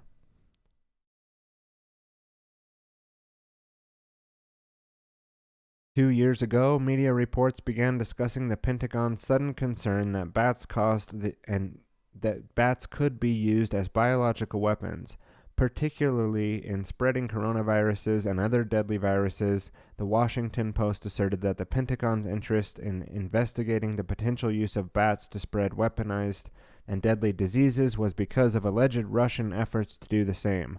However, the claim regarding the Russians' interest in bats as weapons date back to the 1980s, when the Soviet Union engaged in covert research involving the Marburg virus, research that did not involve bats and which ended in the Soviet.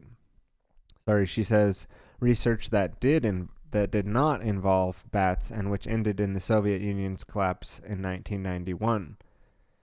And I'll have to go look at the source for that. Again, a lot of these are behind those Washington Times paywalls and things. But before I get too many tabs open, I'm just going to go behind and close some of these out. You can always follow up with that from this wonderful article that was put together by Whitney Webb. Alright, so reading on here, only because there's quite a bit more to go through, and I don't want to fill it with too much of my commentary if the article's doing a good job at carrying us through. So, like much of the Pentagon's controversial research programs, the bats as bioweapons research has been framed as defensive. I'm just zooming in a little bit more, so I lost my spot. I'll go find it. It's been framed as defensive. This is going back to making that point that I was making earlier about defensive versus offensive. What's really the difference? This is Tyler speaking, now going back to the article. Like much of the Pentagon's controversial research programs, the bats as bioweapons research has been framed as defensive, despite the fact that no imminent threat involving bat-propagated bioweapons has been acknowledged.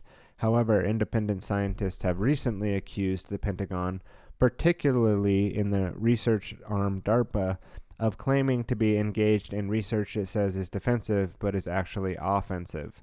The most recent example involved DARPA's Insect Allies program, which officially aims to protect the U.S. agricultural food supply by delivering protective genes to plants via insects, which are responsible for the transmission of most plant viruses. And to ensure food security in the event of a major threat, according to both DARPA and media reports.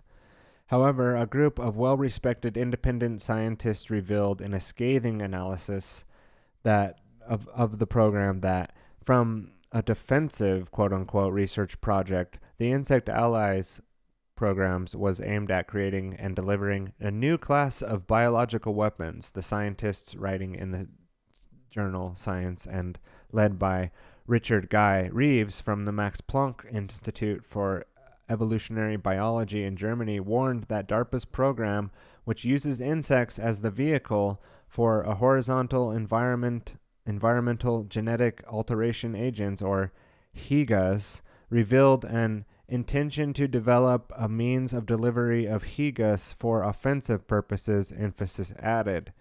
Whatever the real motivation behind the Pentagon's sudden and recent concern about bats being used as a vehicle for bioweapons, the U.S. military has spent millions of dollars over the past several years funding research on bats, the deadly viruses that can harbor, including coronaviruses, and how those viruses are transmitted from bats to humans.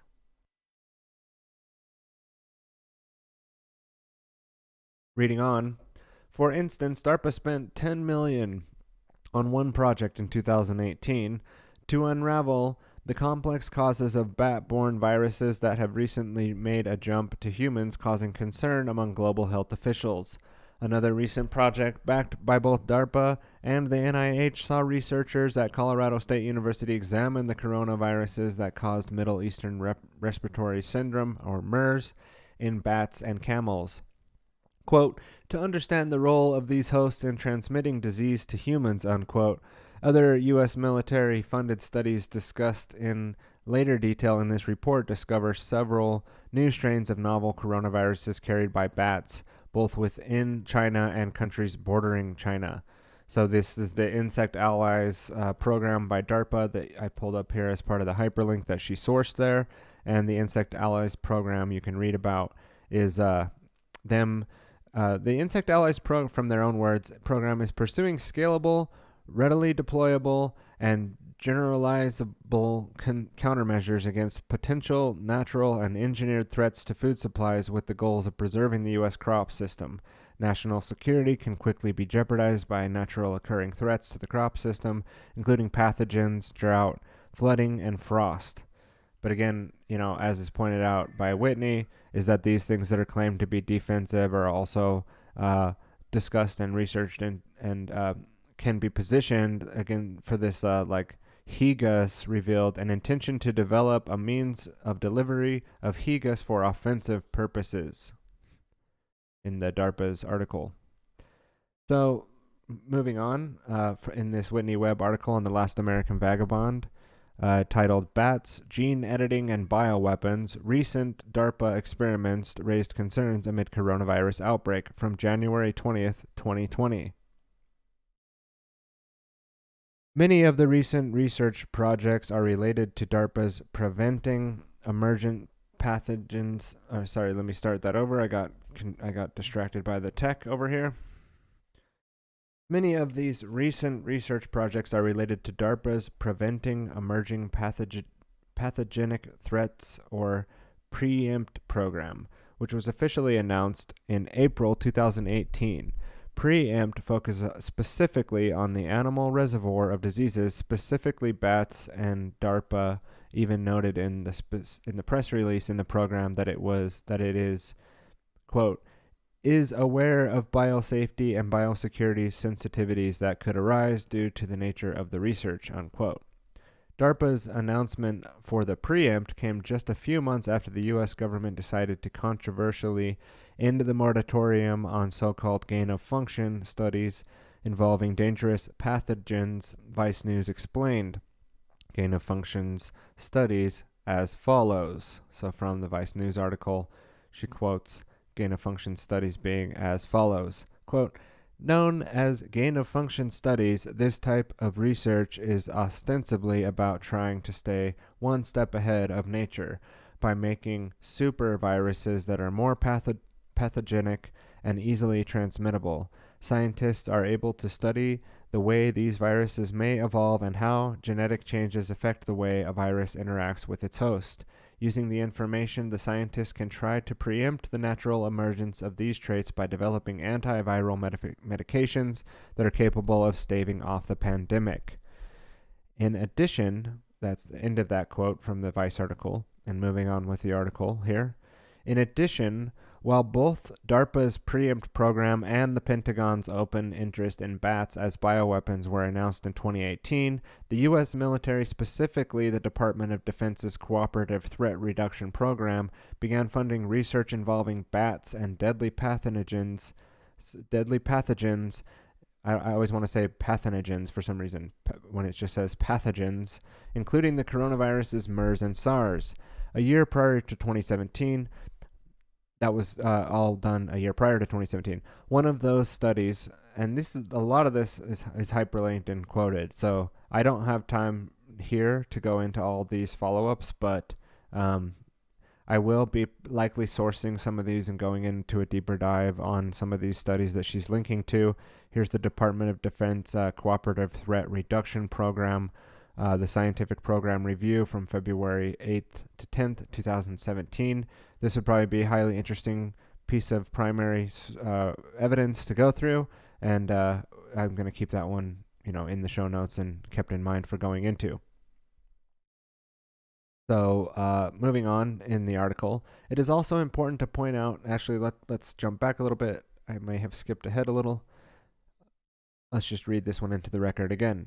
In addition, while both DARPA's Preempt program and the Pentagon's open interest in bats as bioweapons were announced in 2018, the U.S. military, specifically the Department of Defense's Cooperative Threat Reductions Program, began funding research involving bats and deadly pathogens, including the coronaviruses, MERS, and SARS, a year prior to 2017.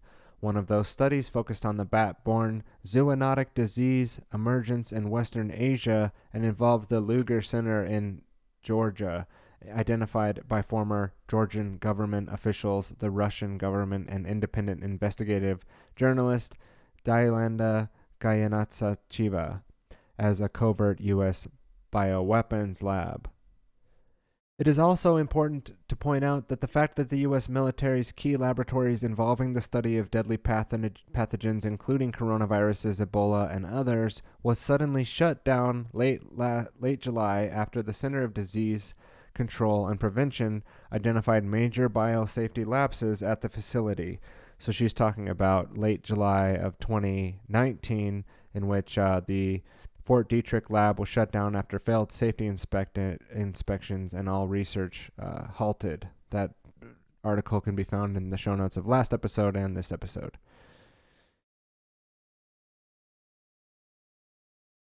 It is also important, reading on here in the article, the U.S. Army Medical Research Institute of Infectious Disease, USAMRAD, or USAMRID, I don't know how to say that exactly, or if you say each letter, facility at Fort Detrick, Maryland, the U.S. military's lead laboratory for biological defense research since late 1960, was forced to halt all research it was conducting with a series of deadly pathogens after the CDC found that it lacked sufficient systems in place to decontaminate wastewater. From its highest security labs and failure of staff to follow safety procedures, among other lapses, the facility contained both Level 3 and Level 4 biosafety labs. While it is unknown if the experiment involved coronaviruses, where ongoing at the time, IMRID was recently been involved in research born out of the Pentagon's recent concern about the use of bats as bioweapons. The decision to shut down USAMRID garnered surprisingly little media coverage, as did the CDC's surprising decision to allow the troubled facility to partially resume research late last November, even though the facility was and is still not at all fully operational capability. That facility, the USAMRID Problematics Records of Safety at such facilities, is the particular is of particular concern in light of the recent coronavirus outbreak in China. As this report will soon reveal, this is because USA IMRID has a decades-old and close partnership with the University of Wuhan's Institute of Medical Virology, which is located in the epicenter of the current outbreak. So, she's going through here and showing the ties between this U.S. Army Medical Research Institute of Infectious Disease, and she says that we're going to go into that further here with its ties into the Wuhan's Institute of Medical Virology. So here in the separate section of this article we're about to go into is called The Pentagon in Wuhan. I'm going to go ahead and scroll down a bit to see how far it gets before we hit the comment section and that, just to see about how much further we have to go here so I can make sure I stay within the boundary of my schedule today. And let's start into that section, The Pentagon in Wuhan. The U.S. military's recent expenditures on the interest in the use of bats and as bioweapons, it is also worth examining the recent studies the military has funded regarding bats and novel coronaviruses, such as that behind the recent outbreaks that have taken place within the close proximity to China. For instance, one study conducted in the southern China in 2018 resulted in the discovery of 89 new novel bat coronaviruses, quote-unquote, on novel bat coronaviruses, strains that use the same receptors as the coronaviruses known in the Middle East respiratory syndrome, or MERS. That study was jointly funded by the Chinese government Ministry of Science and Technology, USAID, and organized long alleged to be a front of the U.S. intelligence and the U.S. National Institute of Health, which has collaborated with both CIA and the Pentagon on infectious diseases and bioweapons research. The authors of the study also sequenced the complete genomes for 2 of those strains and also noted that existing MERS vaccines would be ineffective in targeting these viruses, leading them to suggest that one should be developed in advance. This did not occur. Another U.S. government-funded study that discovered still more new strains of novel bat coronaviruses was published in late last year, titled The Discovery of Characterization of Novel Bat Coronaviruses Lineages from Kazakhstan, focused on the bat fauna of Central Asia, which link China to Eastern Europe, and the novel bat coronaviruses lineages discovered during the study were found to be closely related to the bat coronaviruses from China, France, Spain, and South Africa, suggesting that the co-circulation of coronaviruses is commonly in multiple bat species with overlapping geographical distributions. In other words, the coronaviruses discovered in this study were identified in the bat population that migrate between China and Kazakhstan, among other countries, and is closely related to bat coronaviruses in several countries, including China.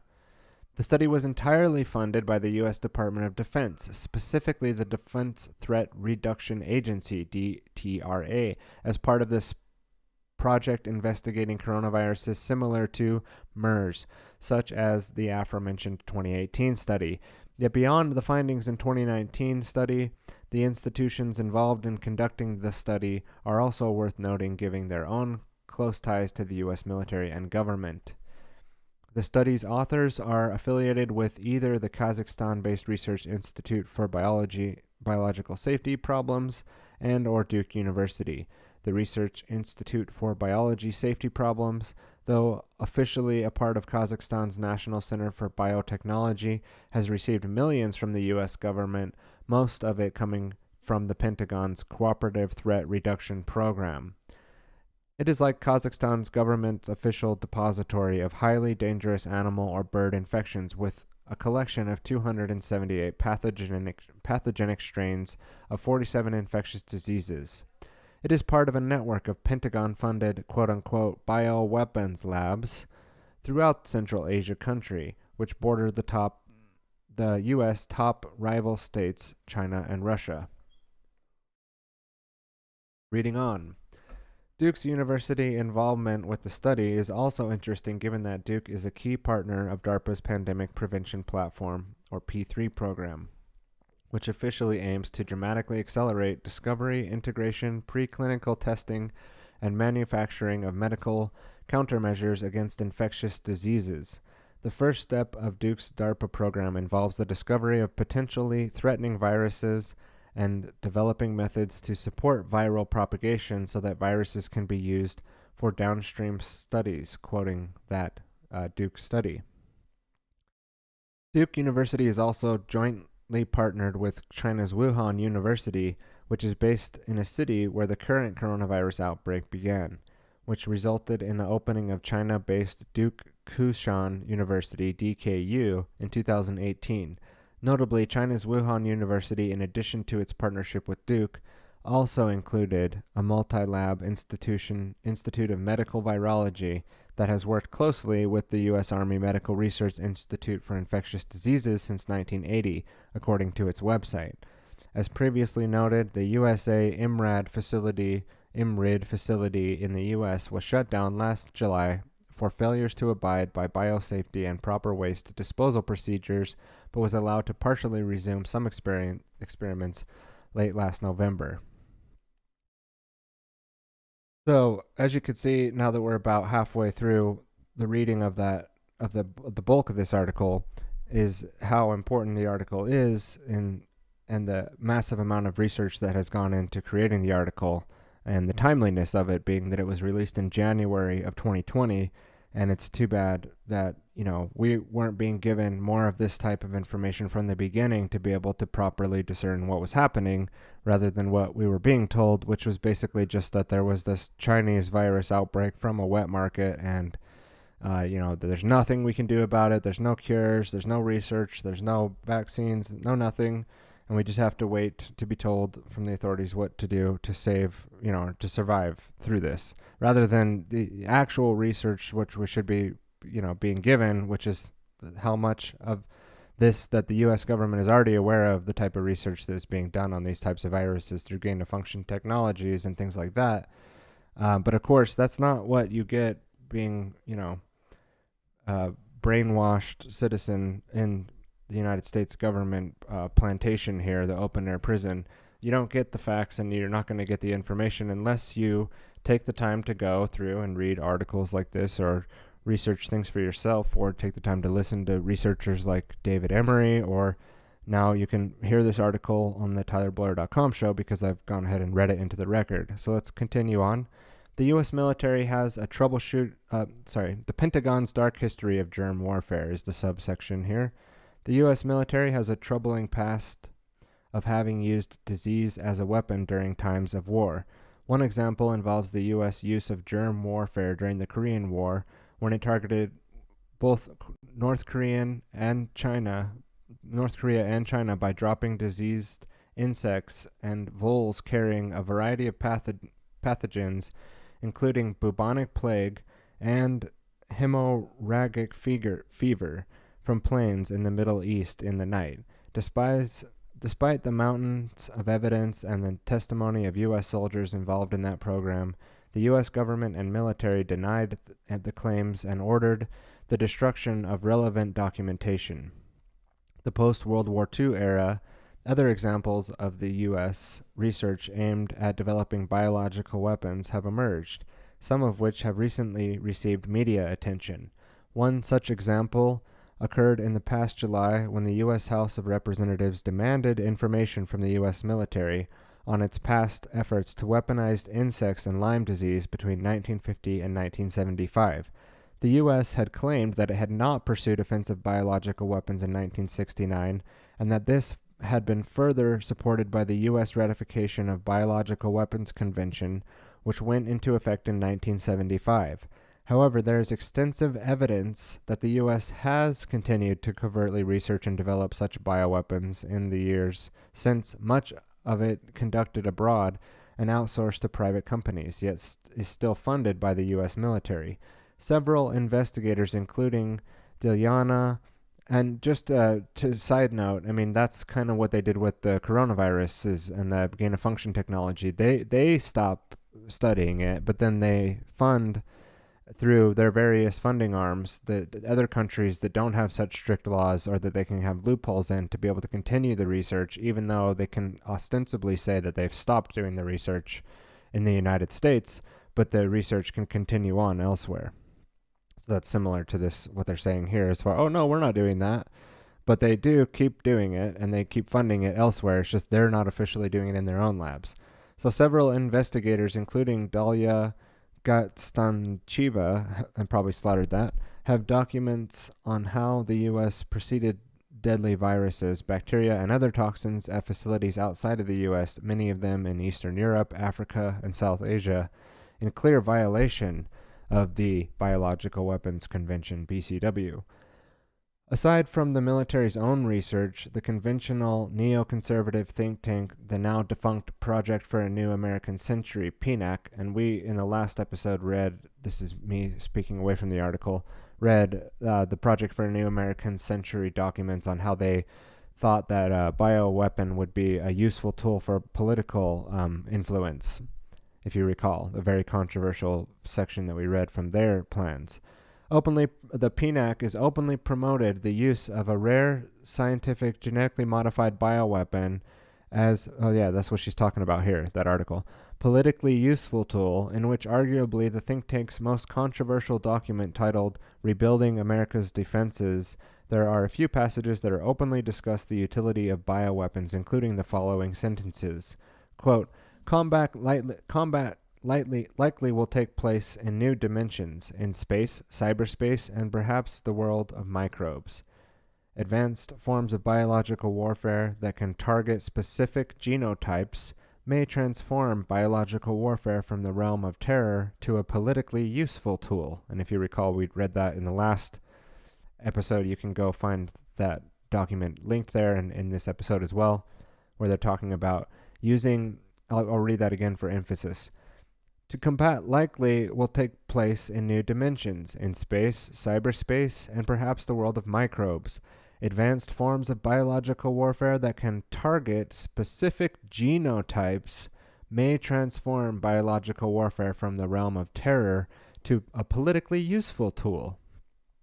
And this is the neocon conservative group, Project for a New American Century, George Bush's neocon think tank, which is now defunct since 2006, which had a large part in the infiltration and invasion of Iraq, as well as the Afghanistan wars and all the, terrorist propaganda and things like that throughout the beginning of the 2000s and 2010s. Though numerous members of PNAC were prominent in George W. Bush's administration, many of its more controversial members have again risen to political prominence in the Trump administration. Several years after Rebuilding America's Defense was published, the U.S.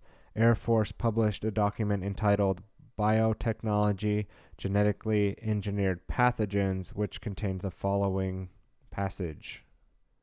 That looks like another one that we'll have to print out here at out same one. So we'll take a look at that. But what's the quote that she pulled from that? It says, the Jason Group, composed of academic scientists, served as a technical advisor to the U.S. government. Their study generated 6 broad classes of genetically engineered pathogens that could pose serious threat to society.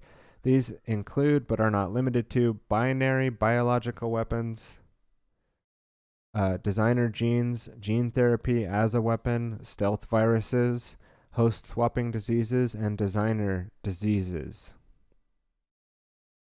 So that's from the Counterpull Information Papers, Future Warfare Series number 53 from the U.S. Air Force Counter-Proliferation Center. Sorry. Concerns about the Pentagon's experiments with biological weapons have garnered renewed media attention, particularly after it was revealed in 2017 that DARPA was the top funder of the controversial gene drive. Now remember that word, gene drive technology, which has a power to permanently alter the genetics of the entire population while targeting others for extinction. At least 2 of DARPA's studies using this controversial technology were classified as, quote, focused on the potential military application of gene drive technology and use of gene drives in agriculture, unquote, according to media reports. Go to look at that. That's from the RT. Pentagon revealed as top funder of controversial gene editing tech.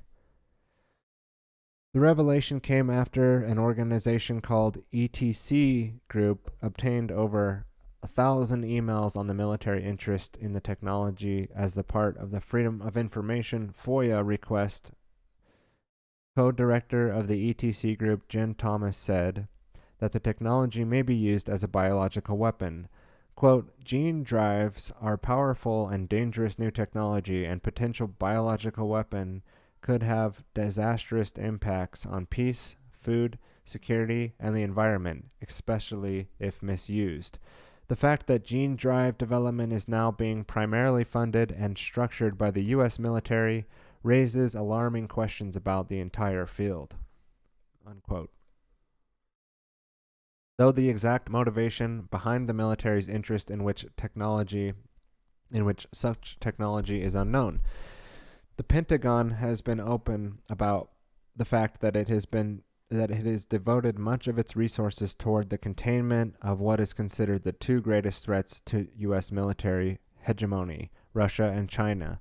China has been cited as the greatest threat of the 2 by several Pentagon officials, including John Rood, the Pentagon's top advisor for defense policy, who described China as the greatest threat, our way of life in the United States, quote unquote, on that, at the Aspen Security Forum last July.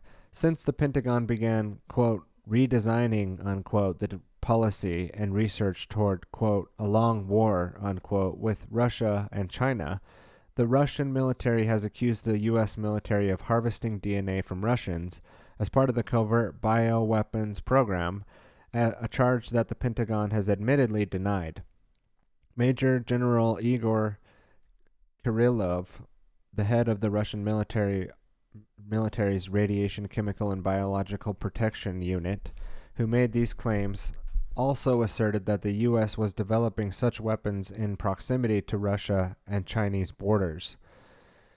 So these race-specific bioweapons are what they're concerned about, as, you know, the U.S. military. What she's kind of connecting in there is they're saying that there appears to be links between SARS-CoV-2 and East Asian males being affected more than others, with their lung material having more of the H2 receptor cells to be able to attach to for the virus. So it appears as though you could say that the military designed this thing to attack East Asians, just to cut to the chase of what she's trying to say here.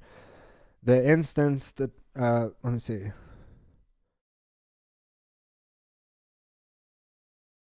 But now this is a problem with reading on a screen while you're doing it live. Do it live! Let's see, where was I here?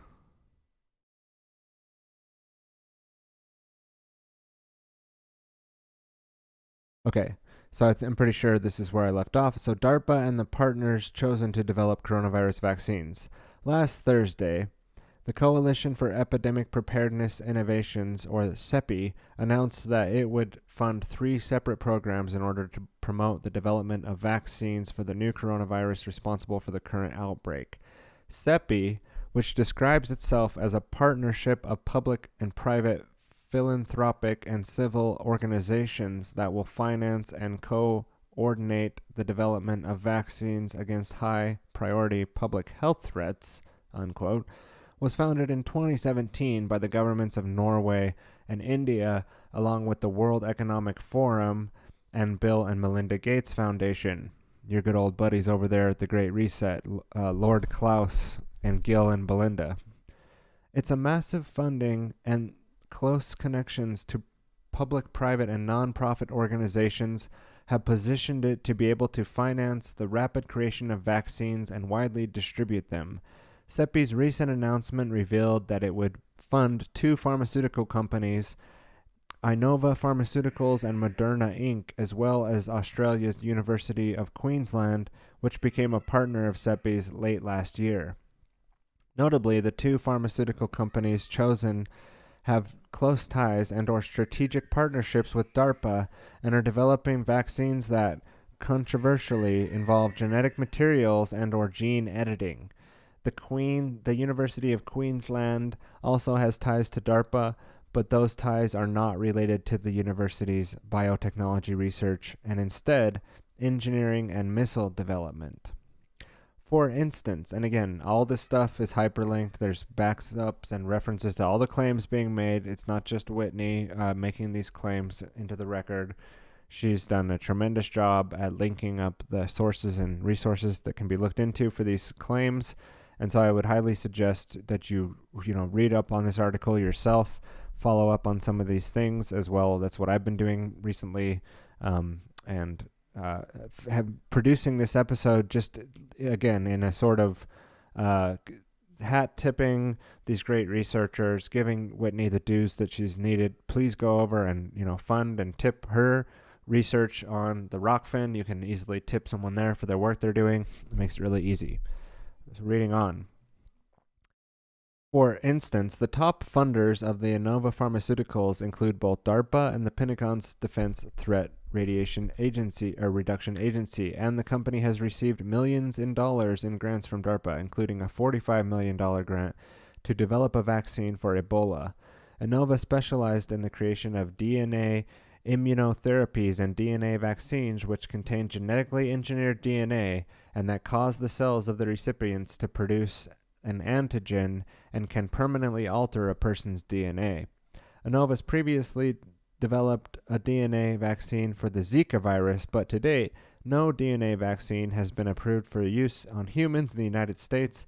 Innova was also recently awarded $8 million from the U.S. military to develop a small portable intradermal device for delivering DNA vaccines jointly developed by Innova and USA IMRID.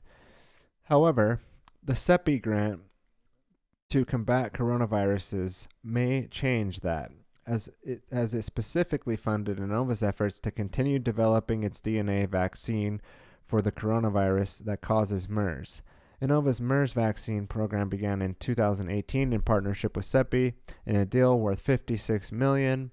The vaccine's currently under development uses Innova's DNA medicines platform to deliver optimized synthetic antigens into genes into cells, where they are translated into protein antigens that activate the individual's immune system. The program is partnered with U.S. Medical Research Institute of Infectious Disease, USA IMRAD, and the NIH, among others. That program is currently undergoing tests in the Middle East. Innova's collaboration with the U.S. military in regards to the DNA vaccines is nothing new, as their past efforts to develop a DNA vaccine for both Ebola and Marburg virus were also part of what Innova's CEO Dr. Joseph Kim called its active biodefense program that has garnered multiple grants from the Department of Defense, Defense Threat Reduction Agency, National Institute of Allergy and Infectious Disease, and other government agencies. CEPI's interest in and increasing its support to the MERS-specific program seems at odds with its claims that its doing so will combat the current coronavirus outbreak, since MERS and the novel coronavirus in question are not analogous and treatments for certain coronaviruses have been shown to be ineffective against all other strains. It is also worth noting that Innovio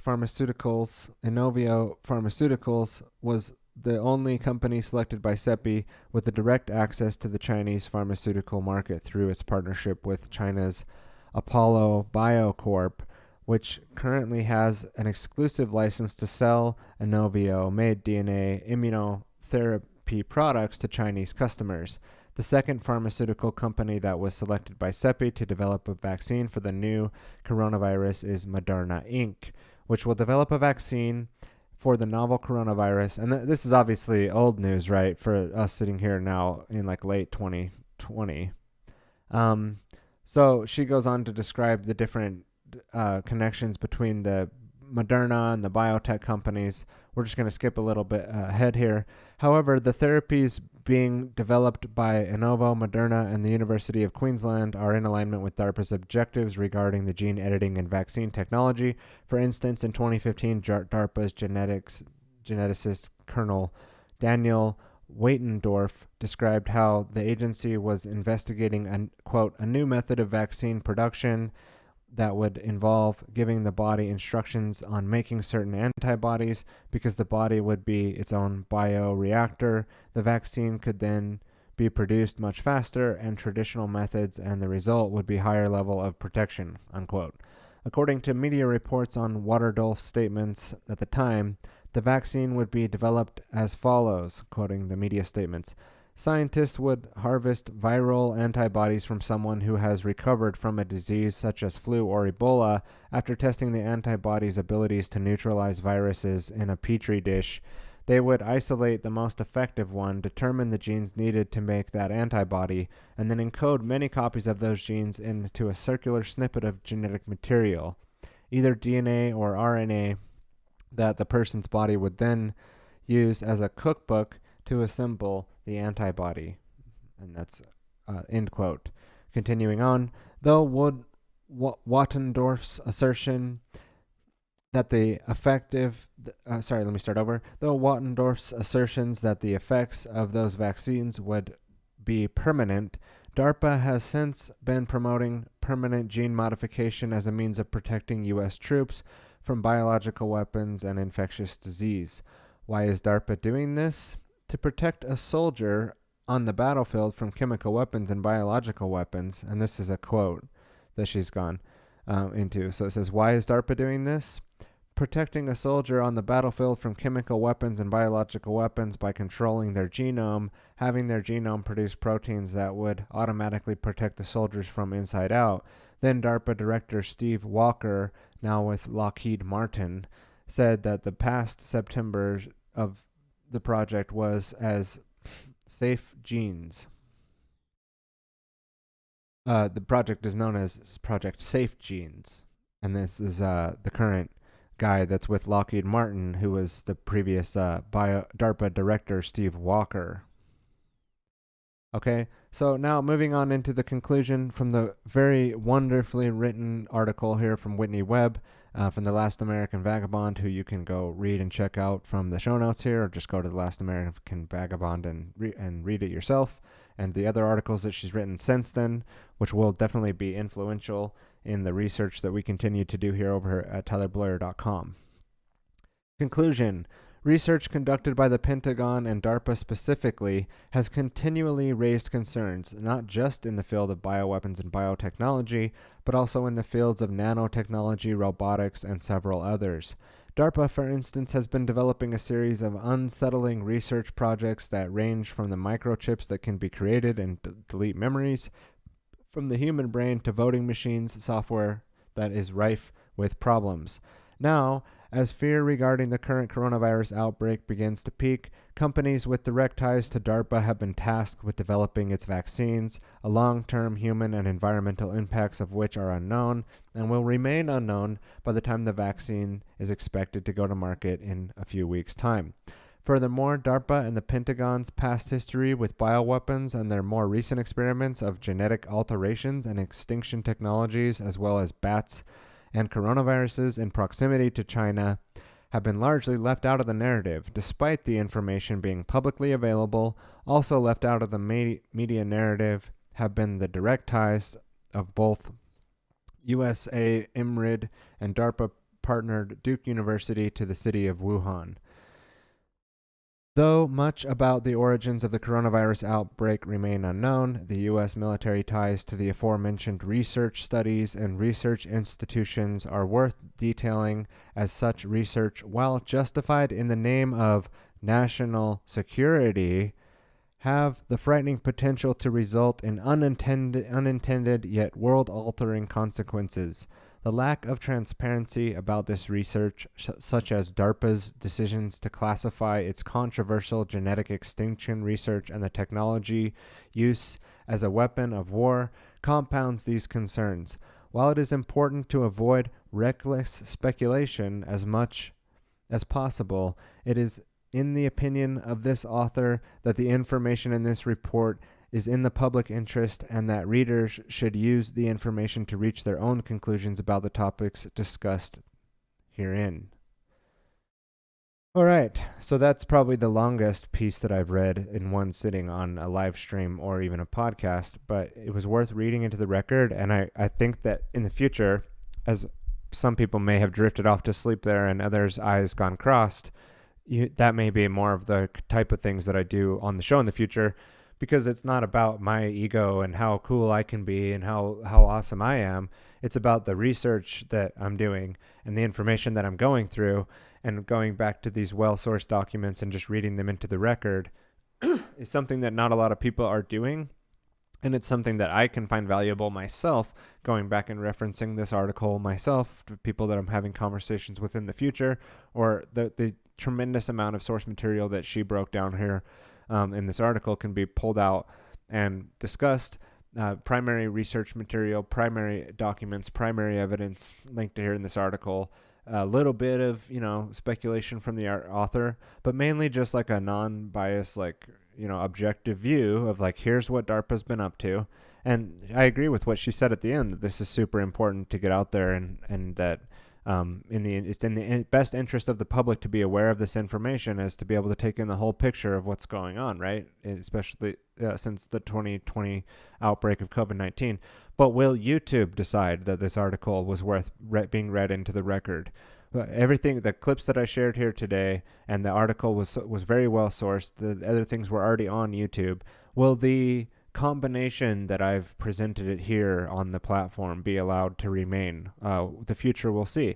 I'm not going to restrict or refrain from reading things like this into the record because of a platform that decides that you can't know what your own government has been up to in regards to not only the research that they're doing and the types of relationships they have with the research that they're doing with the various other outlets that it can create a chain of non-accountability and non-liability towards these outbreaks that happen, and could sparking cataclysmic warfare that goes on in World War III that could very well already be well into, and this could all be part of that. Why were these weapons created to specifically target Asian population? Why are there other viruses that have been specifically researched which attack Middle Eastern people or African people? Other minorities, which could be considered minorities here in the United States. Why are these populations specifically targeted?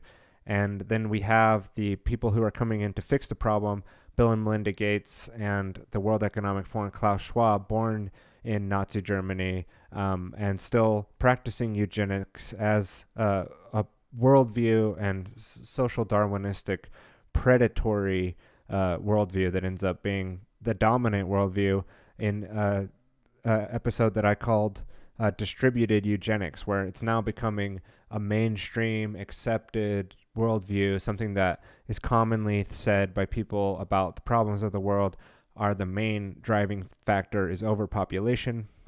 This is eugenicist rhetoric and brought about into the main global consciousness through the United Nations, and after the League of Nations in World War I and the United Nations establishment in World War II, to propagate this Anglo-Darwinistic worldview of scarcity, the Malthusian angle on how resources and how the universe provides. It's a very anti-life, it's a very satanic worldview, which is opposed to creation, ends up saying that the solution to the problems are less people. We need to murder children inside of the womb, and these are the things that are good things to do in the name of, like I'll just say it, link that to national security. It's always in the name of something good for the greater good. But when has the group or the crowd ever been headed in the right direction? When is the crowd and when is the group? When is democracy moral? When is it deciding to do what's true and right versus what's good for the whole, and all this rhetoric of the people who rule over you, essentially? They're not ardent communists. They want you to be a communist so that you are more easily manipulated and controlled. Okay, so moving on today, as we've gone well over our allotted time, and I don't have a lot of commentary that needs to be added to that. What I'd like to do is just wrap up with a call out to Dave Emery, let him get into this show. For the Record is what his show is called, and we're going to be going over For the Record 1171. I'm going to play 15 minutes or so of that, and I probably am not going to come back because I have other things that I need to move on to for the day, so I will not be coming back and giving any commentary after the Dave Emery reading, but we will follow up in the next live stream with anything that needs to be said. So in the long run, the people that aren't watching live, that are watching these maybe back to back and, they're downloaded on their phone, for them it won't be, a break in the information or strange that I walked away after a clip. But for today, the people watching, I'm not going to come back and give analysis on why I decided to play that particular thing. I think it's quite obvious, and what we're doing here is providing more context on the type of the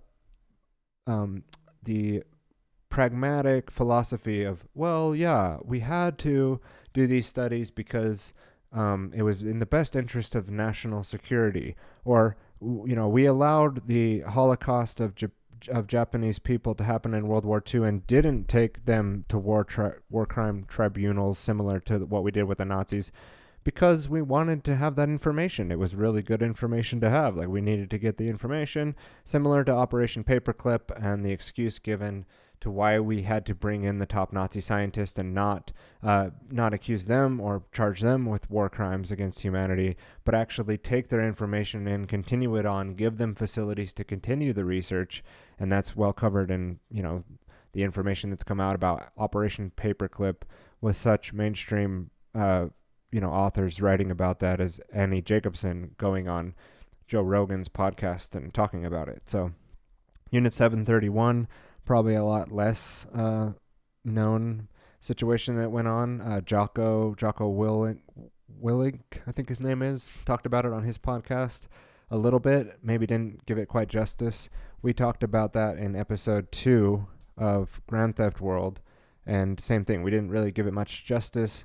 So here, what we're going to hear from is David Emery reading from the Peter Williams and David Wallace version of the book, which was published in Britain, and that chapter was omitted from the American publishing of the book, the chapter that he's going to read into the record. And it's quite interesting that they chose to omit this particular chapter, as it does go into a lot of the philosophical justification of why they would allow this kind of stuff to go on and not serve the Japanese military with any particular repercussions. Again, like war crimes against humanity type stuff. Well, it's because they want the information. They're just as interested in the information as the Japanese military was. So let's go ahead and play this out, and I will end the show after this clip. This has been Bio-PsyWar, the commencement of hostilities, here on the TylerBlair.com show. And here in studio with me is Cassandra. She's not going to say hi. Next time maybe we'll be able to flash over to her and give her a little glimpse on the show. But because of the office situation that I set up here a month ago or so, we're now able to be more functional in our space and be very effective in what we're trying to do. So that's a big plus. Other than that, guys, again, I'll play this like 15 minutes or so out, maybe even longer. Might just let it go. And we'll see you next time, and maybe next week, or maybe a couple weeks from now, we'll be continuing on the Bio-PsyWar series and uncovering more of this kind of thread and tapestry that I'm pulling together with the various research that the military has been involved with, and how it's always, deemed as being very defensive research. We're doing it for the good purposes, and how that can always be used to turn around. And some nefarious actors, or even the plan from the beginning, was to use that technology for malicious reasons. All right, here we go.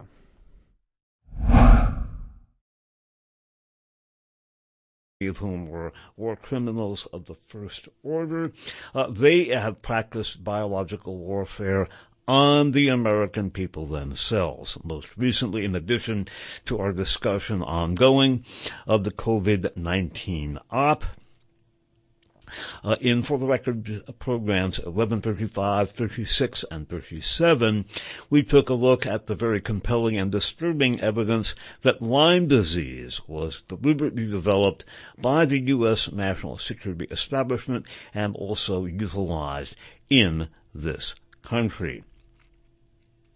So, what I'm going to do in this and our next program, it might take 3 programs. I will wait and see how quickly the reading of the text goes. I'm going to repeat key elements of the text for purposes of emphasis.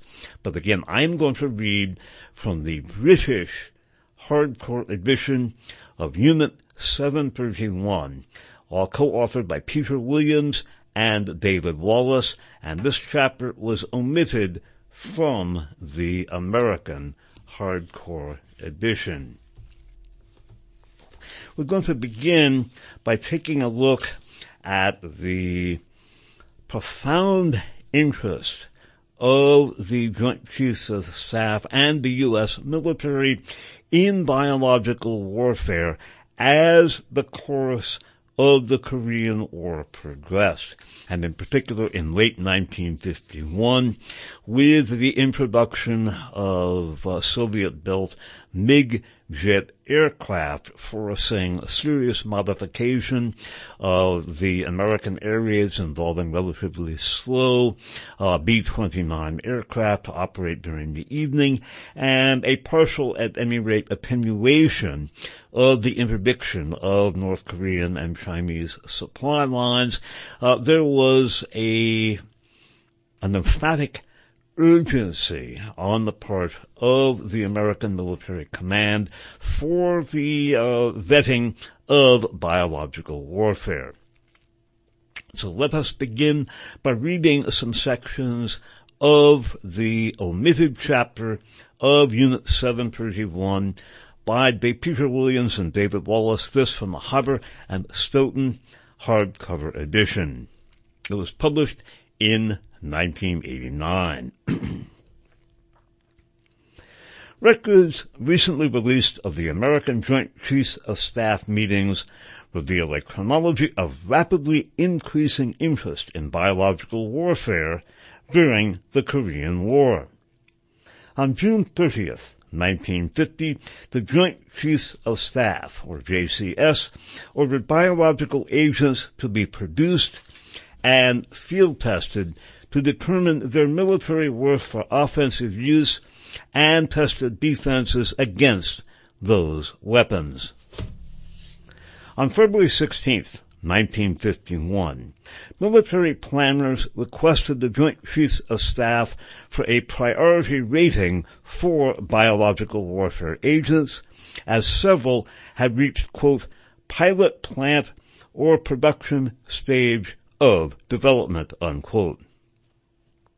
5 days later, on February 21st, it was agreed to incorporate biological warfare and chemical warfare into strategic planning and into operational and emergency plans, as well as to step up training into and the development of psychological aspects, such as stressing the legitimacy of biological warfare. One more time, this is on February 21st.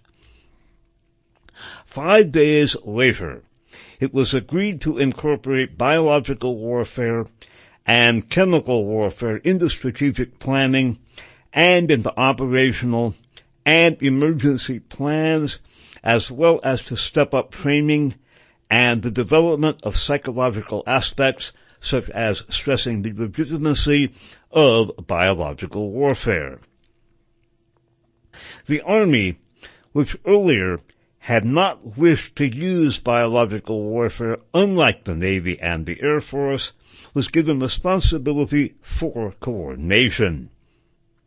On December 21st, 1951, note almost at the end of 1951, we'll come back to that later. Once again, on December 21st, 1951, Joint Chiefs of Staff files reveal that Defense Secretary Robert Levett had ordered that, quote, actual readiness be achieved in the earliest practicable time, unquote, including agents, munitions, and logistical support for the employment of biological warfare and chemical warfare weapons. One more time.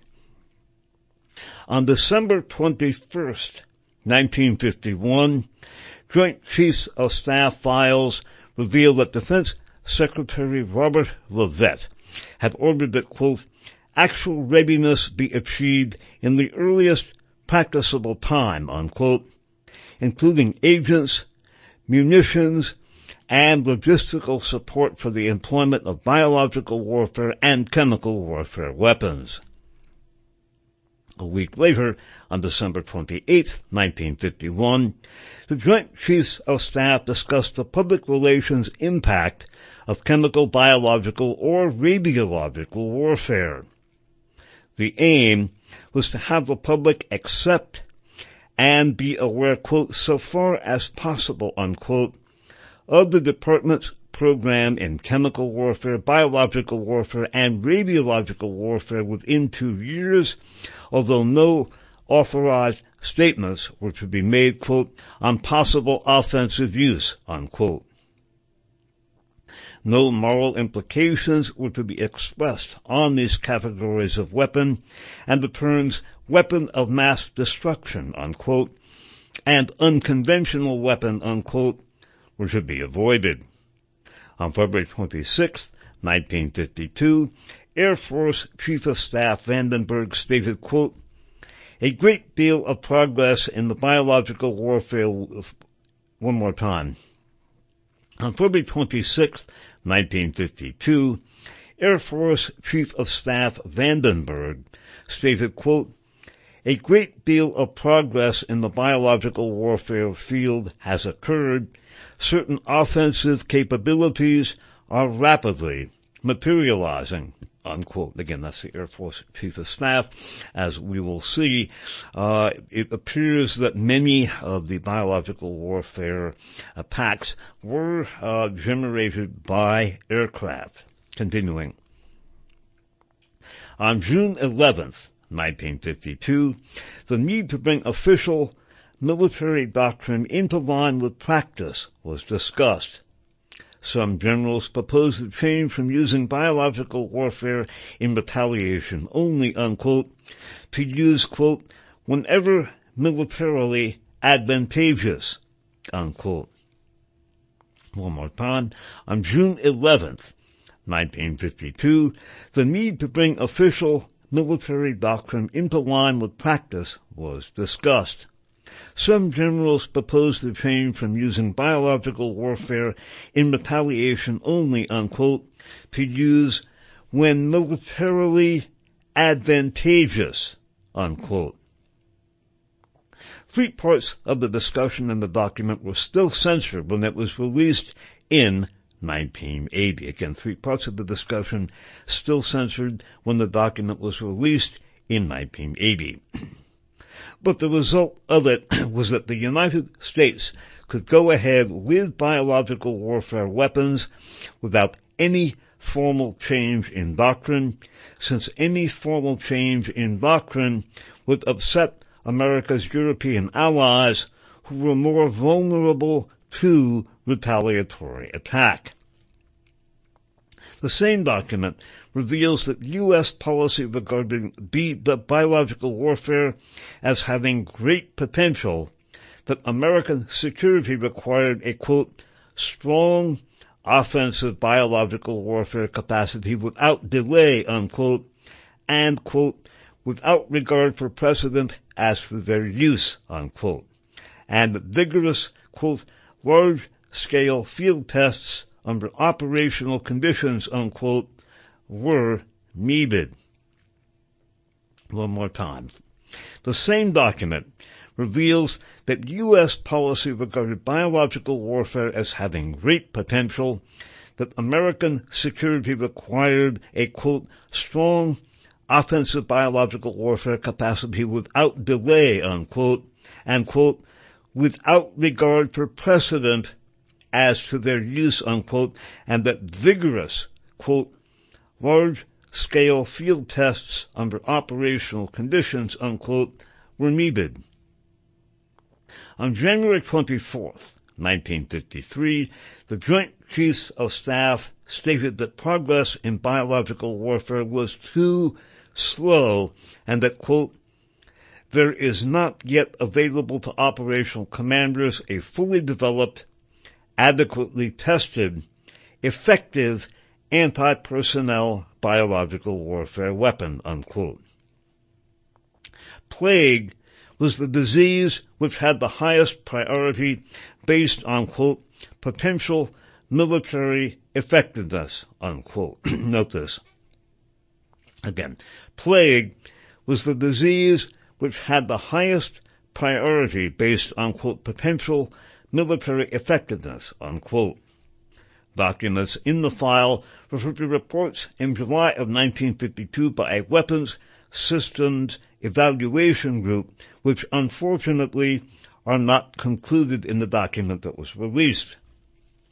The group's evaluation refers only to the overt use of biological warfare by manned aircraft weapons systems. Years later, the American government admitted that during the Korean War it did have the means to conduct biological attacks, but claimed that its, quote, bacteriological warfare capability was based upon resources available and retained within the continental United States, unquote. And as we will see, I think there is reason to view that with skepticism. Now, what we're going to look at next is a charge by the Chinese Xinhua news agency that British soldiers fighting under the auspices of the UN in Korea were obliged to take secret inoculations for which there was no apparent justification. Now, eventually, corroborating evidence that did not come from Chinese news sources, propaganda sources, was in fact produced, and the authors go into this as follows. The fact that such mysterious injections did take place has been confirmed recently by another British soldier. The Korean War veteran, a platoon sergeant with the Middlesex Regiment who wishes to remain anonymous, was given a surprise, quote, booster, unquote, injection one day in December of 1950. Quote, we were not told what it was for, he recalls. We thought at the time it was peculiar as we had been given our 2 TAB and TT injections in July of 1950 before we flew out to Korea. TAB, typhoid, and paratyphoid A and B, and TT, tetanus toxoid inoculations were, as now, standard injections. A primary is given followed by a second shot 4 to 6 weeks later. Boosters are only required every 3 years. No extra booster, unquote, would have been needed nearly 6 months later. The mystery is, however, much deeper. Just over a week before injection, this soldier was leading his platoon south during the UN retreat from the Chinese. He recalls the events, parenthetically, in the Korean War, after the Incheon landings by MacArthur and UN forces, and after the forces, by the way, against the counsel of quite a few military intelligence officers in this country, approached the Yalu River in the border with China, the Chinese launched a devastating attack across the border and drove the UN forces very far south. That is what that is the military context in which this takes place. Now, back to this British platoon sergeant with the Middlesex Regiment. In November 1950, I was with forces sitting on the Yalu River. we spent 3 to 4 weeks just south of the river near Chosan. The front then collapsed with the Chinese intervention, and there was a rapid retreat. It was called the Pusan Derby. During the retreat, we went to Pakchan, then Simanju, then Kunari. After Kunari, Kunari, there was a massive Chinese ambush. One day's march, that is 20 to 30 miles south from Kunari, which was a small place but an important pass and large railway junction, we came to a small village. My platoon was bringing up the rear of the 27th Brigade. We were, literally, the last troops out.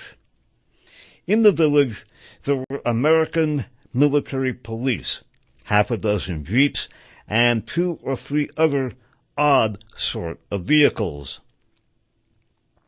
In shape, they could have been ambulances, but they didn't have any Red Cross identifying marks. I'd never seen vehicles like these before. The military police, there were 15 or 16 of them, had their white helmets on. They were nicknamed snow gooses, unquote, and this astonished me as this wasn't the sort of weather for that headgear. Coming off the road, I told the American MPs that we were the last of the UN forces and that behind us there were only Chinese. I was told to clear off in no uncertain terms. They were very peculiar, and it was extremely odd to be given this treatment when we were trying to give some advice. As we were walking through the village, I saw other chaps in fatigues who were very busy. It looked as if they had just gotten into the village. First, I saw 3 or 4 of them with handfuls of feathers going into houses. They looked like fowl feathers. Then I saw them picking the feathers out of containers and going into houses. They were running in and out, spreading the feathers. They were holding the feathers at a distance from their bodies, not in the normal way. I would not have noticed the feathers otherwise. These other men had parkas on and were wearing gloves, which we all had, but they were also wearing masks over their faces. Other than that, they had no identifying insignia. The containers with the feathers were about 18 in by 18 in by 24, with snap fasteners reminding me of our Dixie containers, which were used to keep food warm for 24 hours. It was about 20 below then. It was all very fishy. They were very surprised and very unhappy to see us. It was obvious that something suspicious was going on, and that it was a clandestine affair. We marched on through the village and south, but 18 hours later, we went back through the village. This was to go back to Kunari to get the Turkish brigade out. The Turks and an American regimental combat team were annihilated, however. We didn't stop in the village this time, or on the way back again 6 to 8 hours later, as we were in motorized transport. The Americans were not in the village, and what was surprising was that we never saw them come past us when there was only one road out. One more time. The Americans were not in the village, and what was surprising was that we never saw them come past us when there was only one road out. The village itself was probably 6 to 8 miles from the sea, so I presume they may have been specially evacuated out that way. But that would have been unusual. It was just over a week later that we were given our injections. And then the authors go on to comment, the use of infected feathers and the use of special tactical biological warfare retreats, as we have seen, were both standard methods employed by Unit 731 during the Second World War. Furthermore, it is known from classified documents that the Biological Department of the U.S. Chemical Corps was, at this time, experimenting with feathers as carriers of biological agents. 3 or 4 months, and then the soldier's account is, the British platoon sergeant's account resumes. 3 or 4 months later, near Haeju and south of Sariwon, Sariwon, the same soldier saw hundreds of dead bodies of Chinese soldiers in military uniform lying in open fields. Quote, "They did not look as if they had been wounded or shot," he recalls. "The bodies were a month or so old, and they were just lying there. We were told that the Chinese army had gotten cholera. This was in about April, when we advanced and the snows were beginning to melt." Now note in the section about American biological warfare policy that we read, the incorporation of Army forces into biological warfare readiness programs was introduced, whereas previously that had just been the Navy and the Air Force. The authors then go on to comment, "It is possible that the Americans felt pressed into using biological warfare when, later in 1951, and again notice in our reading of the American biological warfare doctrine as it increased in importance and urgency during the progress of the Korean War. In late 1951, there was a significant uptick in the emphasis on biological warfare. Now, resuming with this passage, "It is possible that the Americans felt pressed into using biological warfare when later in 1951, the introduction of Russian-built MiG fighters wrested much of the U.S. Air Force's supremacy in the air. The MiGs forced the big, slow, relatively unwieldy American B-29 bomber to shift over to night bombing. Air Chief of Staff General Hoyt S. Vandenberg's glamorously organized Operation Strangle, unquote, a night and day interdiction program aimed at destroying all the enemy's vital supply routes, failed in its purpose. Unit 731, as we have seen, placed great emphasis on using biological warfare to disrupt supply routes." One more time. Unit 731, as we have seen, placed great emphasis on using biological warfare to disrupt supply routes.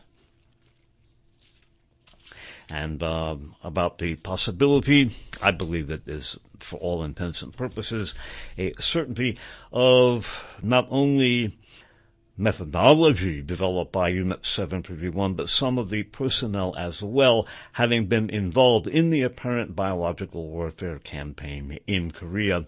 The authors write as follows. Were the Japanese involved? Did ex-members of Unit 731 participate in the American biological warfare program? It is one of the most intriguing questions of Unit 731's secret story. On December 5th, 1951, a month or so before the outbreak of the alleged American biological warfare campaign in Korea, a telepress dispatch from Rangoon, Burma, reported that 2 U.S. officials who were unwilling to disclose their names had revealed that General Matthew Ridgway had sent former Japanese generals Ishii, parenthetically the commander of Unit 731, Kitano, K-I-P-A-N-O, and Wakamatsu, W-K-A-M-A-T-S-U, to Korea with a freighter carrying, quote, all the necessary equipment, unquote, which included cholera germs, a gas which induced blood poisoning, and plague germs.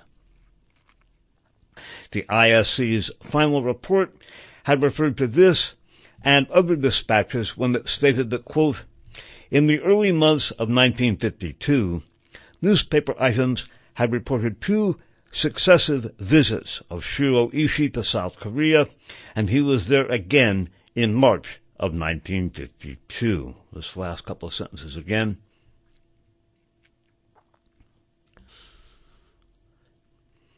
I'm sure you guys a long sentence. I'll read that whole passage. On December 5th, 1951, a month or so before the outbreak of the alleged American biological warfare campaign in Korea, a telepress dispatch from Rangoon, Burma, reported that 2 U.S. officials who were unwilling to disclose their names had revealed that General Ridgway had sent former Japanese Generals Ishii, Kitano, and Wakamatsu to Korea with a freighter carrying, quote, all the necessary equipment, unquote, which included cholera germs, a gas which induced blood poisoning, and plague germs. The ISC's final report had referred to this and other dispatches when it stated that, quote, in the early months of 1952, newspaper items had reported 2 successive visits of Shiro Ishii to South Korea, and he was there again in March of 1952. Note that in the passage we read about American biological warfare planning and the acceleration in not only operational planning but the apparent urgency, talked about plague as an optimum weapon. And the authors go on to comment, some of the stories can be corroborated. Local residents in the Wakamatsu-Cho district where General Ishii lived have confirmed that the former general did, quote, disappear, unquote, some years after the end of the Pacific War. Now we're going to begin reading next the story of the ISC. That is the International Scientific Commission for the Facts Concerning Bacterial Warfare in Korea and China, and it was prepared with Chinese and North Korean assistance. And this document, again, was very rigorous methodologically, and the vast majority of the personnel involved were not Chinese or North Korean military or medical personnel. The authors, and probably in our next program, I will read some of the editorial framing of the presentation that the authors present. The authors are very objective ideologically. They neither take the testimony of the captured airmen at face value, necessarily pointing out that it may have been funky, so to speak, it may have been coerced, nor do they take the retractions of those same airmen at face value, either pointing out that there's evidence that that may have been coerced as well.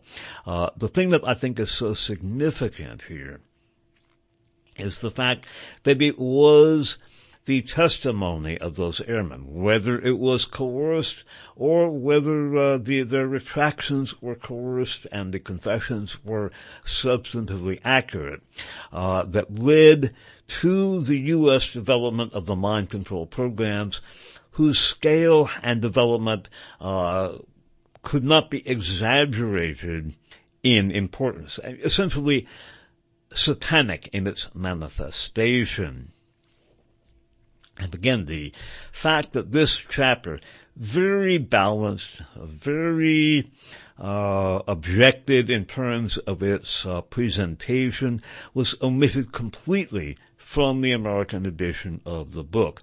Now, the authors go on to point out, or they point out that the ISC was very scientific in its methodology, and the document itself is very credible.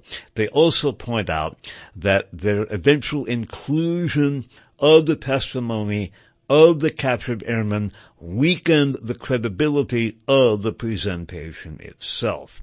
And in our next program, I will make a point of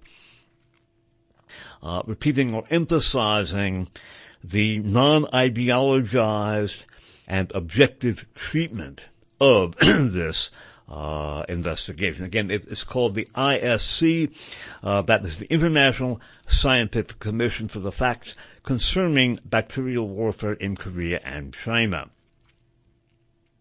And we will talk about the personnel in this in just a second.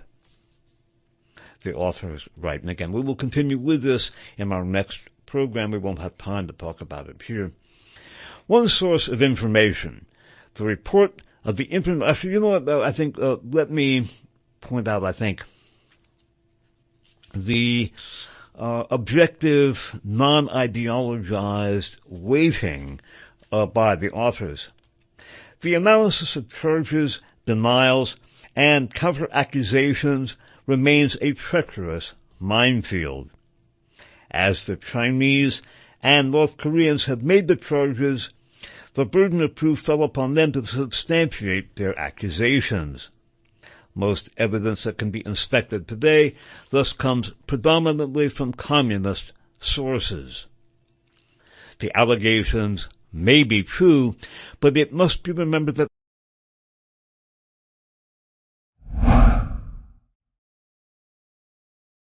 Yeah, I know I said I wasn't going to come back, but I figured I'll give a little context to that. You can find the rest of that, obviously, in the show notes. For the record, episode 1171, part 1, that came out, I think, last week, so he'll have part 2 out with the reading on that particular group that he was going into there at the end. But the main part that we were trying to pull out was the Unit 731 information. I'm a little hot because my mixer, I had to turn up Dave. And how the justification was the main thing I was trying to pull out there. Oh, well, we have to do this. If we don't do this, the Russians will do it. Or, if we don't have this information, then the enemy can have it. And that kind of, endless snowballing that direction will lead you into is eventually these things will be used in nefarious ways. And it's not a question of like, what should I do about it? I mean, I think what I've chosen to do about it's what I'm doing right now. But I guess maybe that question is, what would your reaction be to that? And it's not, to cause like an insurrection or something like that. The point is to become more knowledgeable so that you can use intellectual defense in your decision-making capabilities for your safety and your family. And I'm not saying that I have all the advice that's going to be able to allow you to do that, but rather that I've benefited directly in my life from doing that form of activity, and I'm continuing to do that because I see it as beneficial. I'm also maybe a little dispositioned into being a little weird in that direction, and so I utilize that weirdness to produce the content that I produce, because we all gotta, find our unique thing that we like to do, and we can spend the time on to feel like we're getting meaning out of life, and that it's not just being spent, watching endless, mindless things on Netflix or something. And it's not that there's not value in watching things. Again, watching the 13 or 12 Monkeys would be a good thing to watch right now with the current climate, and I did reference that. I'll try to link that up in the show notes as well. And besides that, do you want to be, later down the road thinking, what could I have done, rather than, thinking I'm glad I did those things. I'm glad I took the action that I took. So, to consume the information, pass it along to your friends and family. Some of Dave Emery's episodes I've been sharing directly with friends and family when it comes to something that I was trying to get across that wasn't necessarily very well portrayed in the way that I put it across. I can back it up with more material, and that's also kind of what we're doing here on the show. But anyways, guys, from the TylerBlur.com studios, we will talk to you later. Everybody have a great weekend, and we'll see you tonight on Grand Theft World.